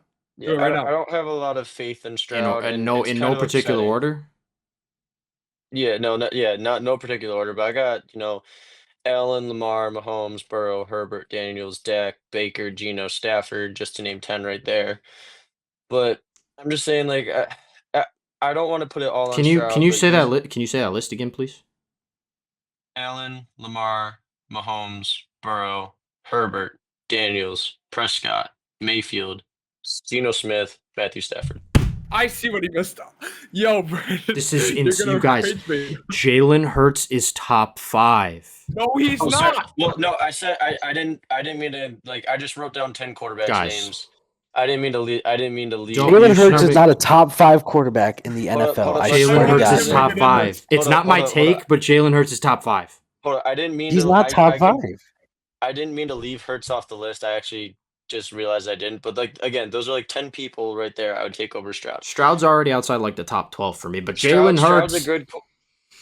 He's Mm. just. It's making the rookie season look like a flash in the pan. His team's kind of digressing a little bit, kind of crumbling. So I wouldn't say it's necessarily a hot take, but that's probably my take for the week, probably for the season. one So season that's all I wanted to say. It's nothing too crazy. One season of them using the best offensive weapon in the game is making people forget that Jalen Hurts had back-to-back seasons of over 3,500 passing yards and 35 total touchdowns with a Super Bowl appearance, and now he has a Super Bowl ring. And you have QB play of where you're ranking QBs like Baker Mayfield and a second-year player and Jaden Daniels high up in your top 10. You're going to tell me Jalen Hurts is not a top 5 quarterback when Justin Herbert has no playoff substance to be warranted in that 5 spot, or I don't know who you have at the 5 spot that isn't Hurts. Whether it's a second year player coming off their rookie that Jalen Hurts is 3-0 against, or at least 2-0. I don't know if they the last week of the season. When they bench people, I don't Daniels? remember if they won, but they him I think and he's Daniels got a split ring. with him last Or who year. else you have above him? You have the aging Matt Stafford with back problems above him. I don't know who you have at that QB 5 spot, but it has to be Hurts right now. Well, I didn't even realize that I didn't type. I'm Hurts mainly down, but- talking to John though. I don't. Oh, Who do you yeah, have, no, John? Who I- is your top 5? Top 5, it's easy. You got to go Josh Allen, Lamar Jackson, Patrick Mahomes. Ready, Brandon? Justin Herbert, Joe Burrow. Jalen Hurts is 6. Did you just say Joe Burrow is 5? Yep.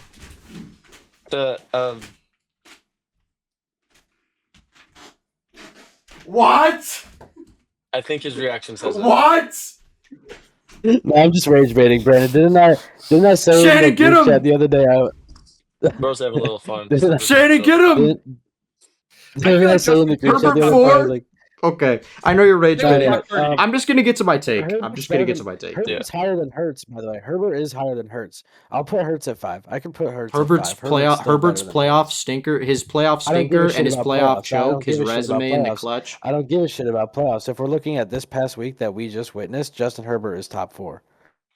You're I don't gonna, give a if you want, fuck. sure, okay, sure. If you want to rank him off week 1 of the 2025 season, I'm talking the general quarterback rankings. I mean, before Hurts this, is I top had 5. Herbert at 5 anyway. Before this week, I had Herbert at 5 anyway over Hurts. So now they both just move up a spot. We'll debate Jalen Hurts when we have more time. I'm gonna get into my take. I had this take prepared before the release, and now the release justifies it even more. It makes it not as hot, but it still might be hot. Jake Moody is currently the biggest bust of the 2023 draft class. No, I agree with that. It's not. Easily. It's how, not. How are you a third round draft pick?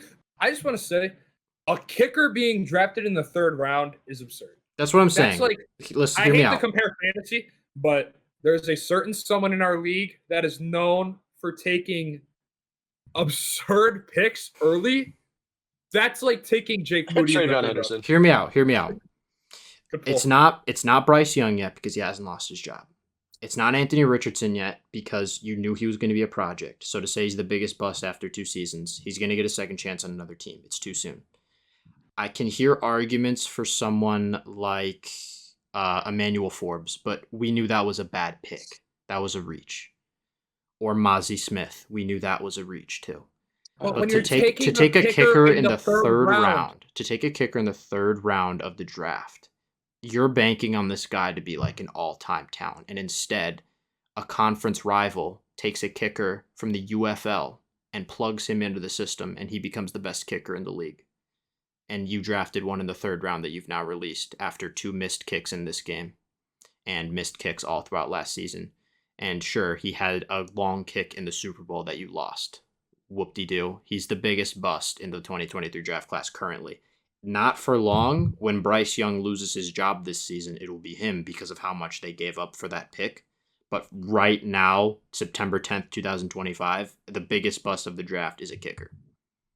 I don't think it's close. And I said this before the release. The release justifies it, but it also makes it not as hot of a take. I was going to say, and he got cut a few hours after I put this on my notes.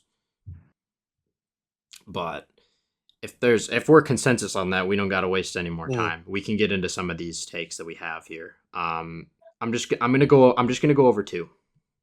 Mhm. The first one, from my boy Jude, first down worthy over on Twitter, says JSN will be a top 5 he will finish as a top 5 receiver at the end of the season. I feel like that's a little high.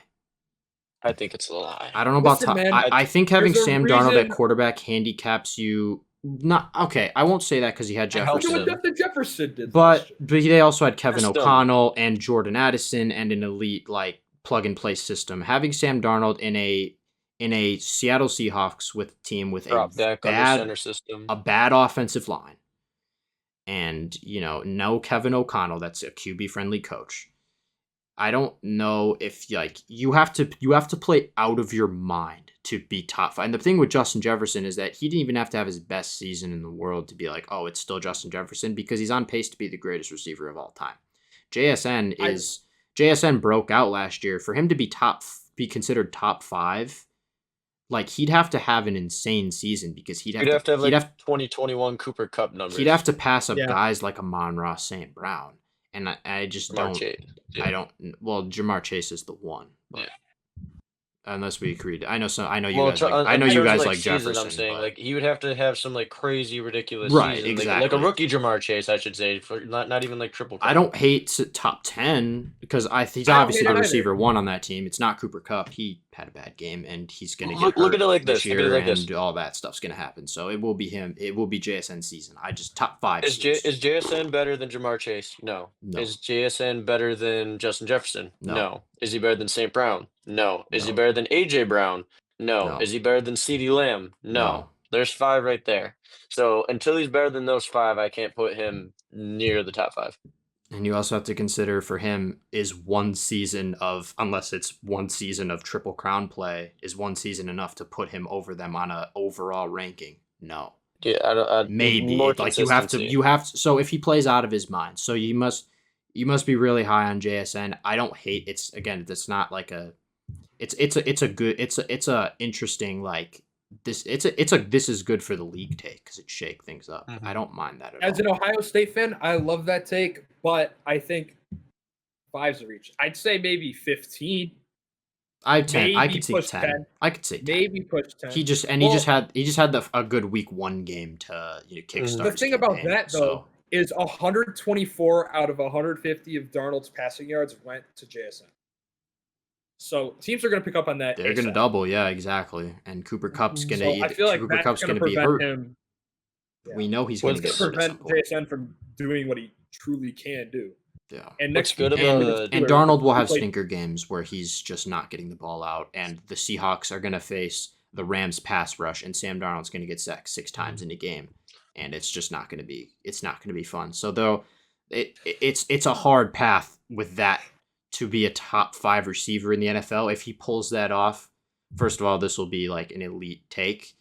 But second, it'd be hats off to JSN because like that would be unbelievable. And I'm not going to say it's impossible, but a perk to JSN too is he's really dynamic out of the slot, but he could also play outside. So he's not limited to just being an outside on the numbers guy or just being stuck in the slot the whole game.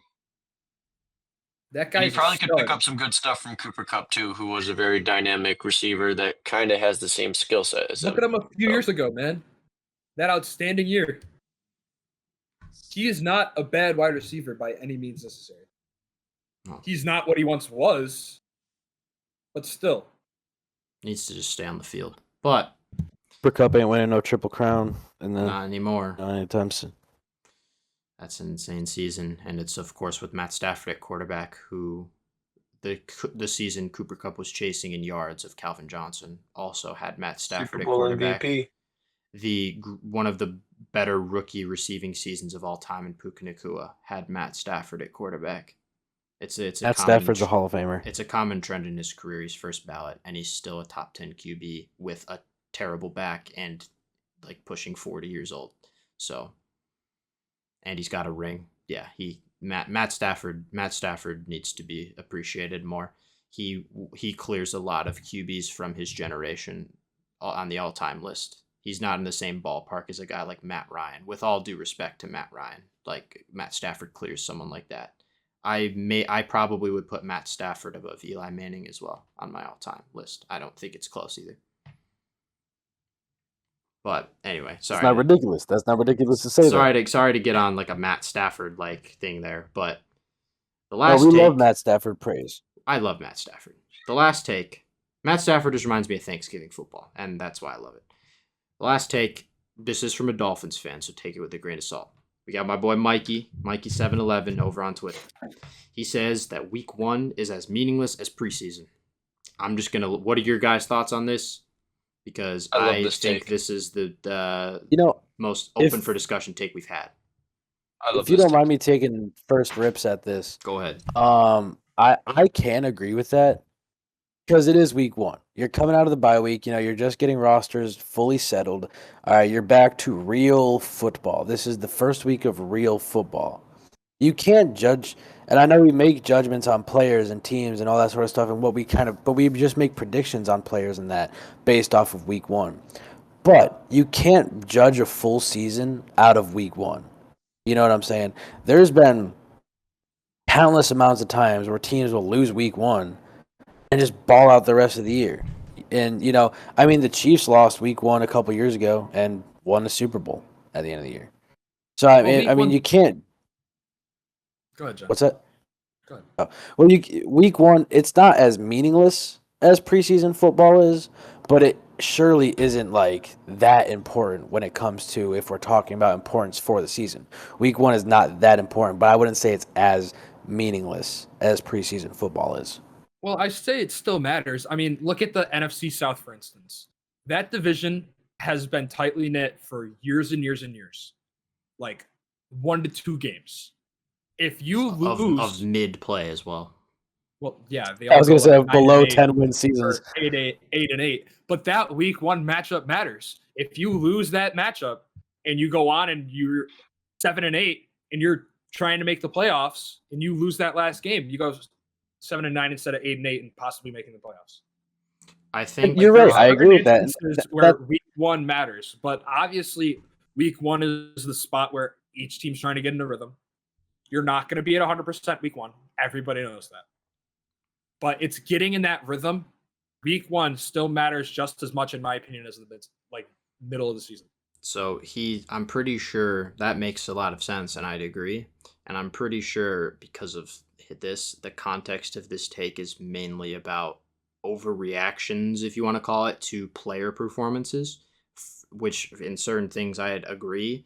In the case of here, Tua because turned the ball because over. he's a Dolphins fan, Tua, it's not an overreaction. It's not meaningless week 1 because it's Tua not is like we haven't still- seen this out of Tua before. This is a reassurance of us being like, how many more chances is Tua going to get? Or with Bryce Young, where it's like, how many more chances is Bryce going to get? And if that pick 6 wasn't called back on this pod right now, we're discussing that Bryce Young got benched and lost his job. That's like, if that pick 6 doesn't get called back, it might have been wraps for him right there. So in certain ways, it does matter, and it's definitely not as meaningless as preseason. But for other certain things, it is. Like the Ravens are 0-1. Like, obviously, that's going to change. I'll give Joe Burrow his credit. He put up a stinker. Obviously, he's going to have games this year where he throws for 400 yards. Ashton Genty 2 yards per carry. That's not going to stick. Bijan had a really slow start to his career, especially on the rushing end of things. And so you gotta take things slow, which I can understand with that. But with the certain context here with the Dolphins, I don't think anything with week 1 is an overreaction because that's just a tanking team. Did Nate, you want to say anything too? Because I saw you kind of itching. When I heard like the takes that we're gonna be discussing, I love this take personally. I think it's a great, like you said, open floor discussion. Um, I agree a lot where week 1 isn't meaningless because it's obviously not the preseason. You're not playing backups, you're playing NFL starters. But I think where people get week 1 mixed up is a lot of these guys, like for as good as they play, a lot of these guys, like the starters on the Chiefs, starters on the Bills, some of these guys didn't touch the field at all in preseason. So if they come out rusty, it's to be expected, right? Josh Allen doesn't play a single snap, but not saying Josh Allen as like in general because he played fairly well. But there are guys that are going to come out probably a little bit slower with limited action. I think week 1 is not really. I think it's more of like a feeling out week. Like the Bills, I mean, at least I hope, aren't gonna give up 400 total yards of offense and 200 plus yards on the ground. I don't think the Chiefs are gonna, have their offense like completely shut down for half the game, and Steve Spagnuolo's defense is just gonna play terrible and give up points like almost on every drive. I don't think the Texans are gonna be held to less than a touchdown every week, I don't think for as good as defenses are like the Packers and Broncos, they're not gonna be locked down every week. It's like for some of these teams, it's a feeling out week, mainly for the bad teams too. Like you got a young quarterback, you got a young guy like Ashton Genty. Some of these guys are rookies and they're just getting used to like playing NFL starters, not playing just like these backups. But I think I'm kind of like torn 50-50 on this. I don't think it's meaningless, but I also don't think it's as important as it is in the long run. The only really I would say like crazy important games if you for when you play week 1 would be like a divisional opponent, like how the Bills usually play the Jets.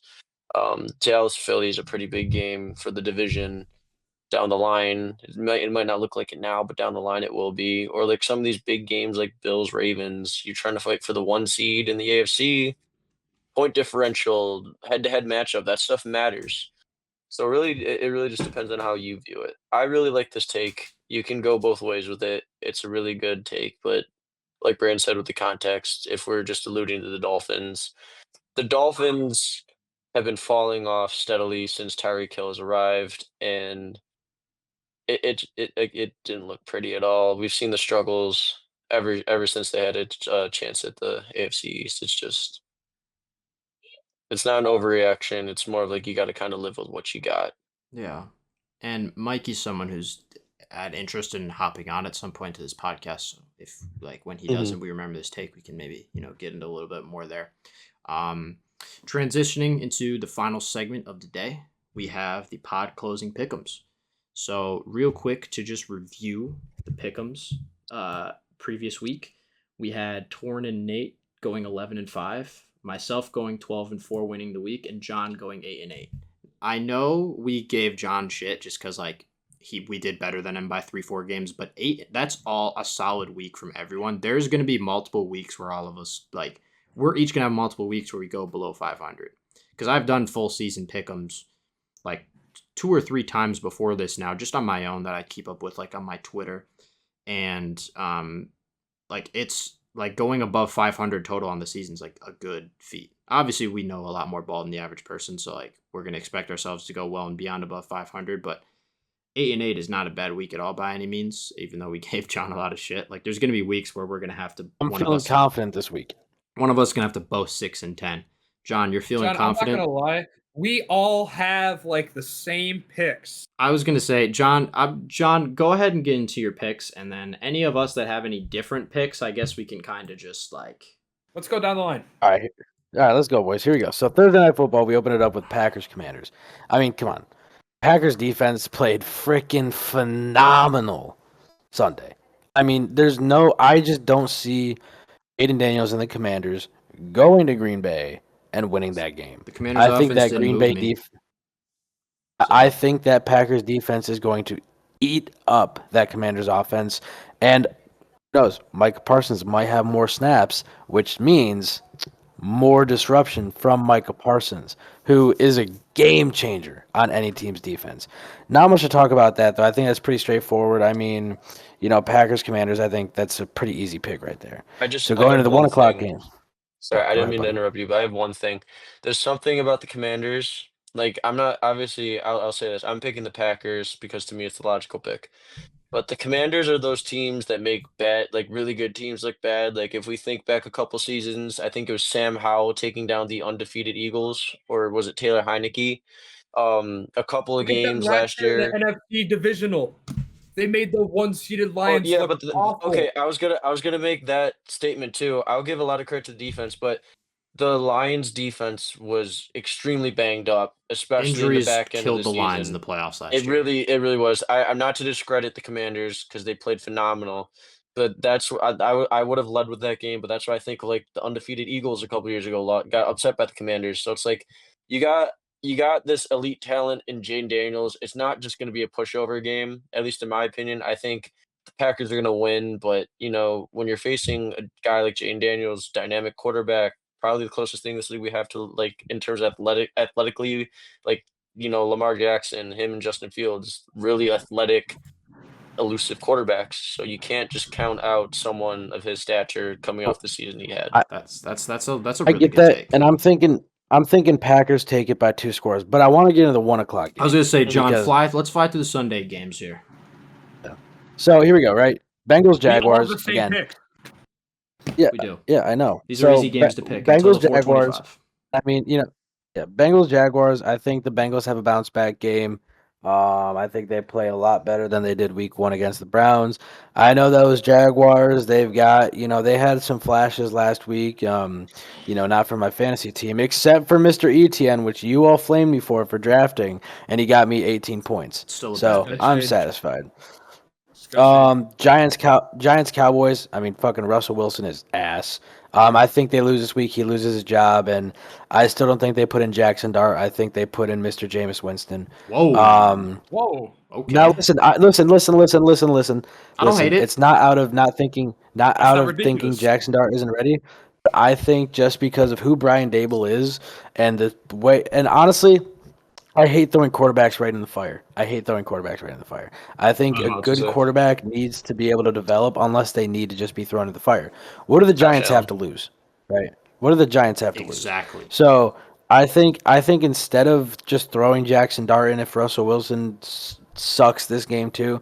I think they put Jameis Winston in. See what happens then. Then maybe we see the rookie. To counter that, though, Lions. just real quick, to counter that, if they'd have nothing to lose, why not give the rookie reps?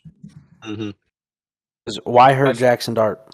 Well, I'll say this. I don't Why think it's hurt Jackson more Dart? injury. Reps don't hurt. If you're punting your season, reps don't hurt anyone. Yeah, if you're gonna throw, I was gonna say if you throw Jameis in, you're basically saying it's Russell Wilson, but it's Jameis. You know what I'm saying? You're still trying to compete with Jameis. It's more 'Cause he's a passing veteran yards and more quarterback in the turnovers, same NFL. result.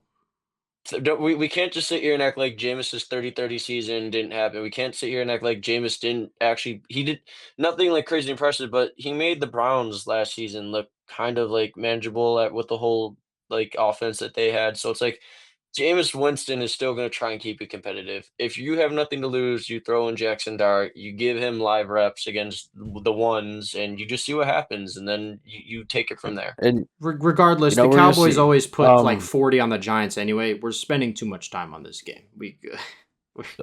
Lions Bears, pretty self-explanatory. I mean, I still don't think the Bears get over the hump. I think Lions bounce back from a rough week one. They're not playing a Packers defense. I mean, again, that Packers defense, elite. They're at home, So I think too. the Lions take that one. I think the running game of David Montgomery and Jahmyr Gibbs is back. I think they play really well against the Bears. Rams Titans. Matthew Stafford's a winning quarterback. Yeah, he's getting old. Yeah, his body's banged up. But that Rams defense, along with Matthew Stafford slanging that thing to Mr. Puka Nakua, I mean, I have no doubts that the Rams will take that game. Cam Ward might take like Patriots 6 sacks. It's going to be bad. It's going to be ugly. Devontae Adams Patriots is about to have a Dolphins. week. Patriots Dolphins. I picked the Patriots last week. I really did think they were going to beat Vegas. Honestly, Geno Smith. I'm a Geno Smith believer, but not as big as Nate. I thought the Patriots pulled it away. But I'm also a big Drake May believer. I think Drake May and the Patriots have a hell of a game against the Dolphins, and Tua throws another couple of picks. 49ers Saints. That's what kind of a question is that? 49ers Saints. We don't even. This is my upset here. I might flip my pick depending on how this week goes, but if Brock Purdy doesn't play, that's a good that point. Saints defense is capable. Actually, no. Jones is. Oh my God! I still got Mac Jones. I got Mac Jones beating Spencer Rattler. You Easy. have no idea how good Mac Jones was in the. I got Mac Jones over Spencer. I got Mac Jones over Spencer Rattler. Not that bad. I mean, The they held their AFC own with the wildcard Cardinals, game. in You my have no opinion. idea The how good Cardinals Mac should've- Jones All was. right, I gotta keep going. I gotta keep going. I'm just saying I gotta keep the going. You don't need to Cardinals spend this should've much walked time into the talking about Superdome and fucking dropped 40. 49ers Saints. Yeah, we don't need to say anything else. We got Bills Sure. Jets. I think the Bills take that on the road. I mean, the Jets offense, it looks really good. And but I think the Bills, you win games when you have Josh Allen. Road Josh 17 Allen is to going to go. win you football games Jets are no gonna matter jet. what. Seahawks, Steelers. I honestly have faith that the Steelers pull it off. I think Sam Darnold just totally blows it against the Steelers defense. Again, not much to talk He came about. back I think the last game, Steelers pull though. away I with was it. surprised you picked Ravens, Seattle last Browns. week. Yeah, I had faith, but Ravens Browns. Is that really a question? Come on. Ravens are gonna fucking smoke the Browns. NFC North 4 games are o'clock typically games. usually pretty close. Although though. I want to play devil's advocate, we thought that last year the Ravens with an 0-1 start Mhm. going into a Raiders team that was really bad with Gardner Minshew at quarterback was going to wipe the floor with them, and they ended up choking a game and going 0-2. So you never know. I just don't but see I Lamar have the Jackson Ravens, too. allowing his. I just don't see them losing it again. Broncos agree. Colts at 4 o'clock. Broncos. I took the Broncos, taking that. It's still Daniel Jones. They're cooked. So Speaking he on looks that- good. A couple of. I have the Colts Okay. winning this. I think Daniel It's a Jones different is gonna pick. Yeah, we play gotta great talk about it. again. I think Daniel Jones will play good. I think Jonathan Taylor is going to run through that defense. However, the Broncos defense is very good. I see Nate making fun of me. You're out of your mind. I got Daniel Jones with multiple Daniel turnovers. Jones It's going to be a loss. It's going to be very. This is his make or break game, and I think Daniel Jones will persevere. Has he ever made, or is he only And- broken? Listen, No, Daniel Jones. You know, Daniel Jones He is beat still trying to Lamar. He make. beat Lamar once. Is the only NFC quarterback to do it. But yeah, I it's think Broncos. I I screw agree. you. So Nate. I have a People take just come about on the next week. internet I and would say take. whatever they want. Let's think about next week or the next game because Panthers Cardinals. I think Bryce Young gets benched. Again, I not much to agree. talk about. I have Cardinals taking that game. 4:30 Kyler, game. baby. Eagles Chiefs. Eagles. Eagles. They fucking Ghost. kick the shit out of those Chiefs. I'm the I only believe one in of us that. that picked Now, KC. now we have our Elaborate. Sunday night game. Wait, Falcons hold on. Vikings. Hold up. You can't go on that and have the one guy that picked the Chiefs. Yeah, not we have elaborate. this isn't a consensus pick. I picked the Chiefs. The Eagles. I'm a big Jalen Hurts guy, obviously, but the Eagles' offense did not move me last week at all. The Eagles have absolute food at CB2 with Adoree Jackson. He might be the worst CB2 in the league. And you have Mahomes at 0-1 on an offense that still was really functioning all throughout the game, and it's going to they can get it together. And it's the Chiefs in Arrowhead at the 425 slot. They know how to pull wins out of their ass, and I can't see them falling to 0-2, just like you said with Lamar. So I have the Chiefs at home, but it will be a Jalen good Carter. It's game. valid. Now all I'm saying, I agree yeah, I with mean Nate, that's Jalen valid. Carter. Mahomes has a good offensive 8 line. o'clock This year. game. Sunday night football. I have the Vikings taking over the Falcons. They All showed three of us have the promise last. Falcons. Yeah, we all got the I know, Falcons. they So showed you pro- you I am talk about riding They that. showed that Michael promise. Penix train. I'm riding that Penix train. The Falcons showed promise, but I just think JJ McCarthy and the Vikings, they figure it out. Jay Jettas and all that. Kevin O'Connell's a great coach. I think they pull away in a sneaky one. It's a natty Not a- rematch. Not a, It's a natty rematch. I Penix think and I think JJ. it's a very close one, but I know Dirty you guys had different Birds. picks, but Dirty Dirty Um, Birds. Bijan's going and off then that we all game. had the same picks from That defense had the looked same- vulnerable, baby. They didn't move me. we all had the same picks for Monday Night Football. Buccaneers Chargers. Again, not really much to talk about. I think Baker takes it over the Texans, and the Chargers so damn good last week. Bucks know how to score points. CJ Stroud doesn't, and for some reason, Chargers Raiders could be that a starts very at big, 10 p.m. high-scoring game. That could be a I had to high-scoring stay game. up till 1 a.m. I will sacrifice 1:30 in the sleep to morning. watch Justin Herbert versus Geno Smith in a dome, though. Yeah, I that might will be a pretty high sacrifice scoring sleep to game. watch that Dog. because this That's game On is a going that to be note, sick. boys, I want to go over any picks that we had that were kind of like either split or like someone was on their I would own love from to start off last with that week. Falcons game. So we had. I'm going to start off with this because I was the only one to correctly pick the Raiders. I wanted to Oh, express we going that. to the last week? Yeah, we're going. Yeah, last week.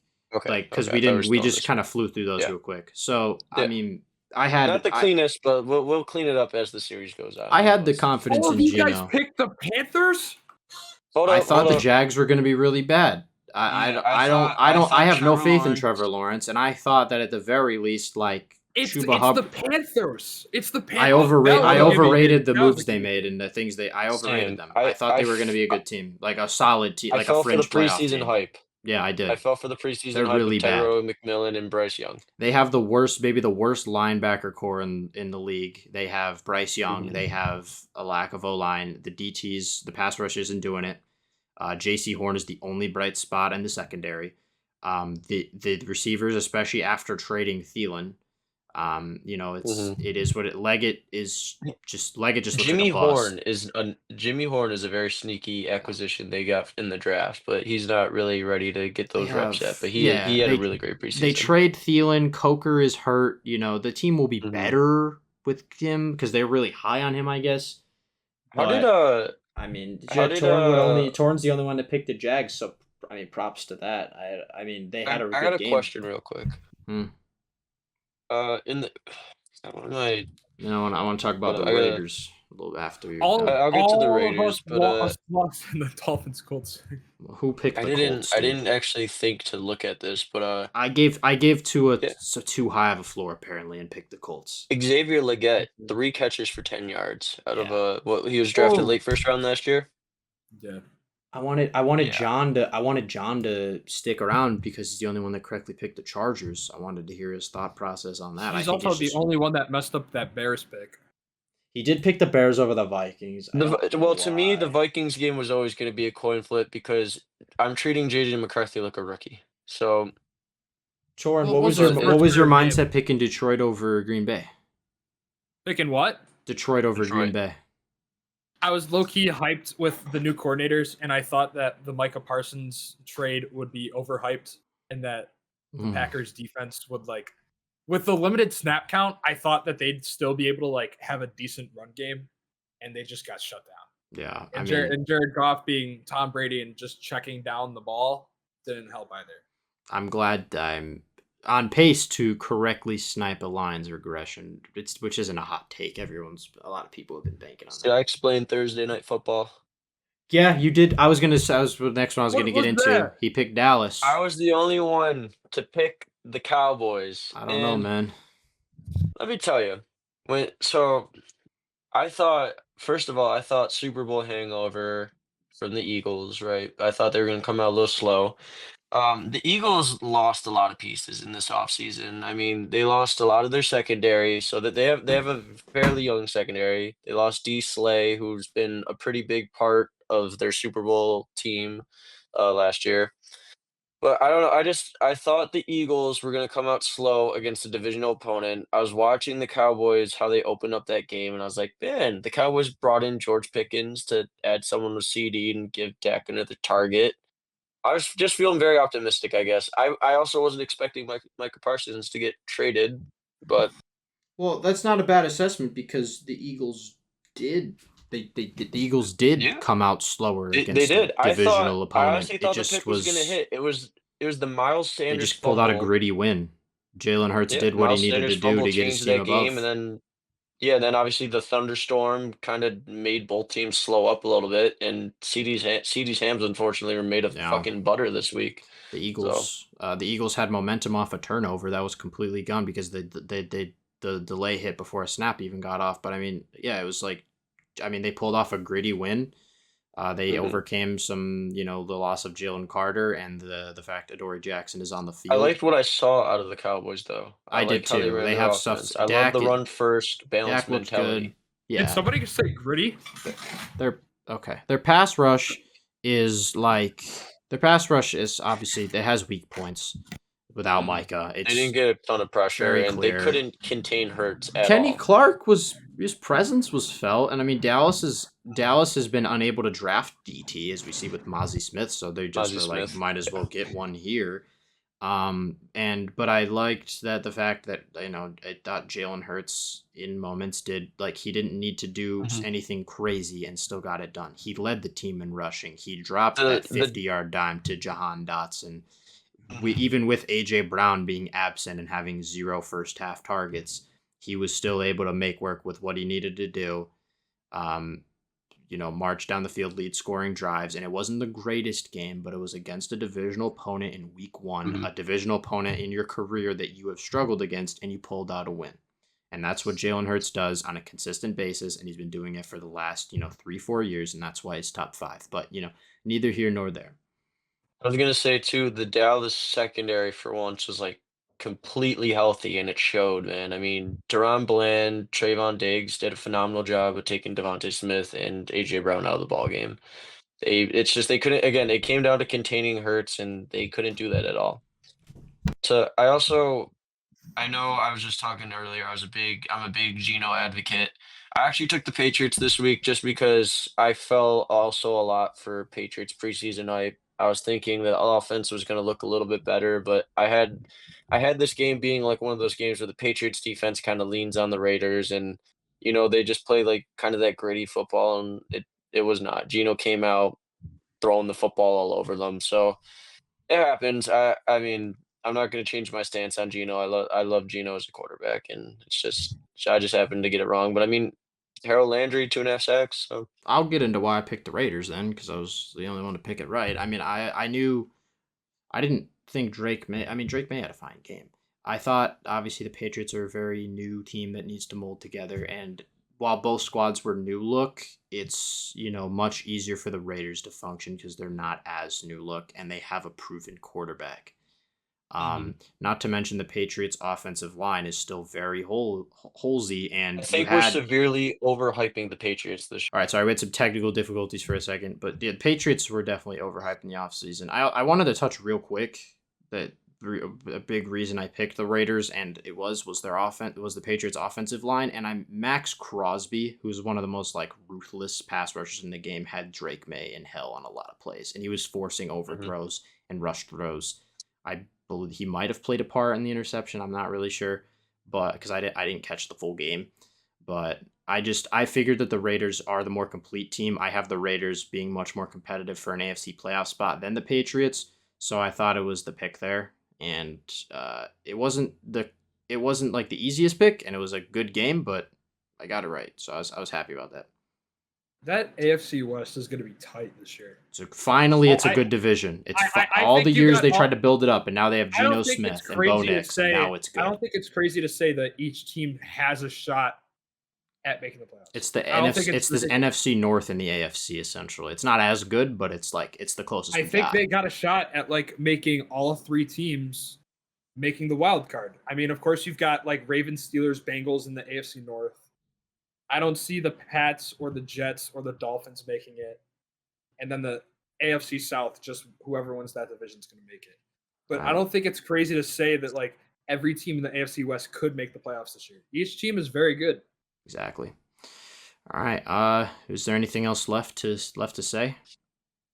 I just got one thing to finish up. All I have for tonight is just my rookie highlight of the week. Just to point out some of the young guys in our in the NFL. They're first year players.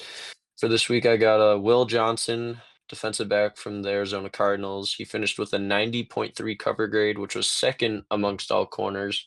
Pretty sure Pat Surtain probably was the one. He I'm also sure of it. forced 3 incompletions and gave up 4 catches for 32 yards. And then I was debating putting this one on here, but I'll just say it because I have bias as a Bills fan.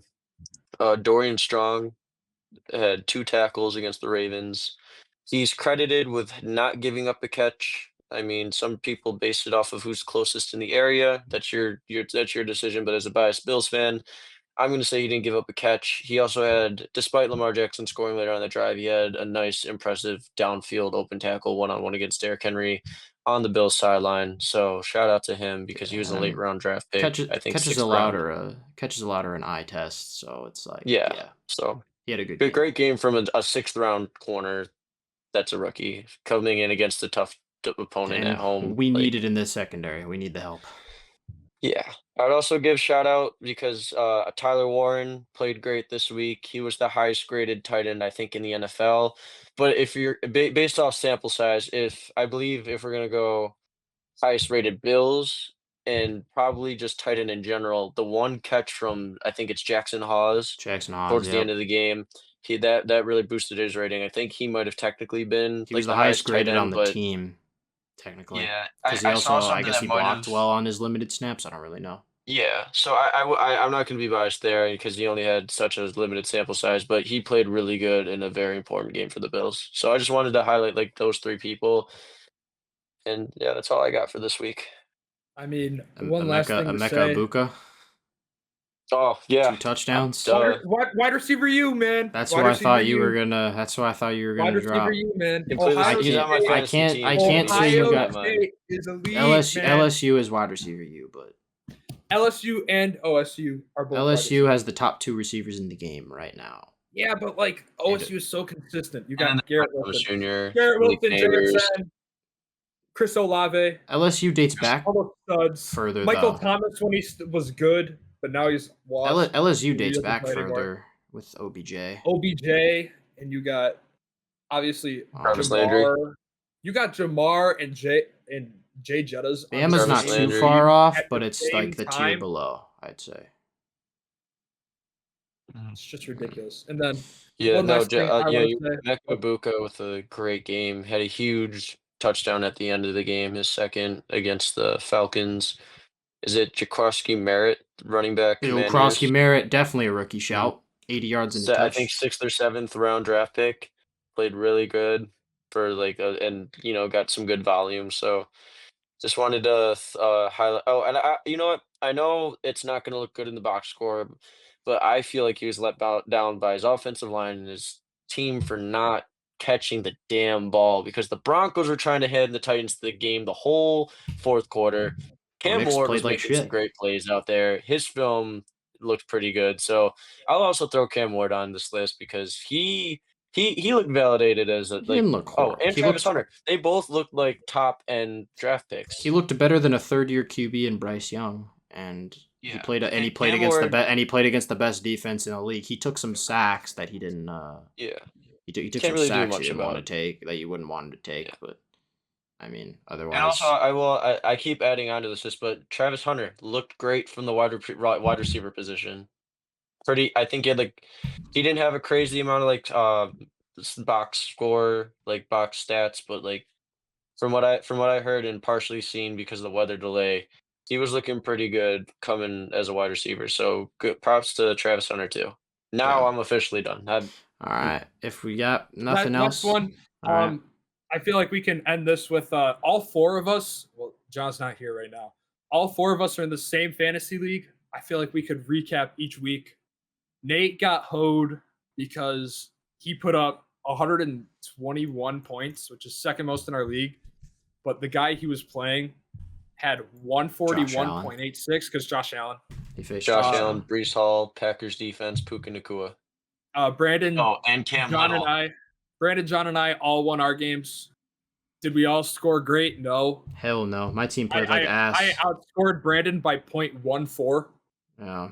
So if we played each other, that would have been really close. 107 points is not what you like to see, but 1-0 is 1-0. I mean, I had AJ Brown and Kenneth Walker, we didn't even get to talk about that game. Zach Charbonnet might be the RB1 on the team. He had like double the carries. Jordan Mason had double the carries of Aaron Jones on Minnesota.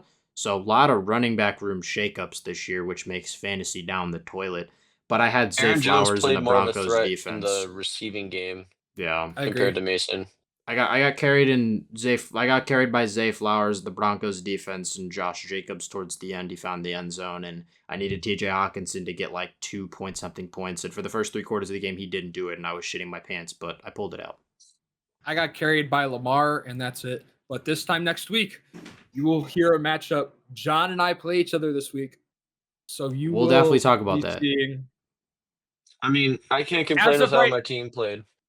As Bo of Nix right just now, played terrible. the projections Yeah. are between 0.8 Okay. in John's favor. So it's 50-50. So the line is 0.8. It's pretty Same, close. Same with me. I mean, however, John is starting Travis Etienne and BTJ. So if the Jags if the Jags suck, I'm in the clear. But James Cook is playing the Jets. They very well could. They don't have a quarterback. And the Bills typically Jets run have a against the decent Jets. run defense, though. Yeah. Yeah, but they still run a lot against the Jets. And I Mahomes, would be I think, more is going worried to of get shut James down. threat. I'd be Mahomes more is going worried to of get James shut Cook down as a by Philly. receiving threat. Mahomes is winning that game, man. We'll Mahomes agree is to gonna get shut disagree. I down would by start Philly. Justin Herbert low key if I was John, but We'll I'm see not what gonna he tell him to decides do to that. do. Can someone insert the John said he drafted Justin Herbert and Patrick Mahomes because he said, I want 2 top 5 QBs. It was rage bait, but apparently it's not. We'll have the quarterback debates. I'm sure we got briefly into it today. Hurts is gonna hurt. The second Hurts has a elite performance. I can't lose this Chiefs Eagles pick'ems thing. If the Chiefs win, I get to pick them right, and all of you get it wrong. If the Eagles win, Jalen Hurts likely plays a really good game, and I come onto this podcast next week and I get to gas him up as top 5. So What about we? We get to. I hope you hop on the. I hope you all hop on the train eventually, because eventually you're not going to have a choice. Jalen Hurts is easily my 5. If I'm thinking of my list right, he's Herbert probably like 6. my 4 or 5. He's close. I guess it's not. You can't. But Well, it depends on if I'm just saying in the NFL or if I'm basing it off of week 1. I mean, if we're doing more it's like off a week power 1, Hurts rankings, isn't then it's top week to 5. week. But if it's off week No. 1, Geno Smith is top 5. So it's just you're just going. I'm just doing general QB rankings. We'll get into that in another pod. That's going to do it for episode 1 of the 10 Toes Down podcast. A bit of a lengthy episode 1 here, but we hope you guys enjoyed it. We're kind of just learning how to do this stuff as we go along. So if you guys have any feedback for us, leave it down in the comments. We'll be recapping week 2 next week and all that good stuff. This has been the 10 Toes Down podcast. Thank you for listening. We'll see you next week.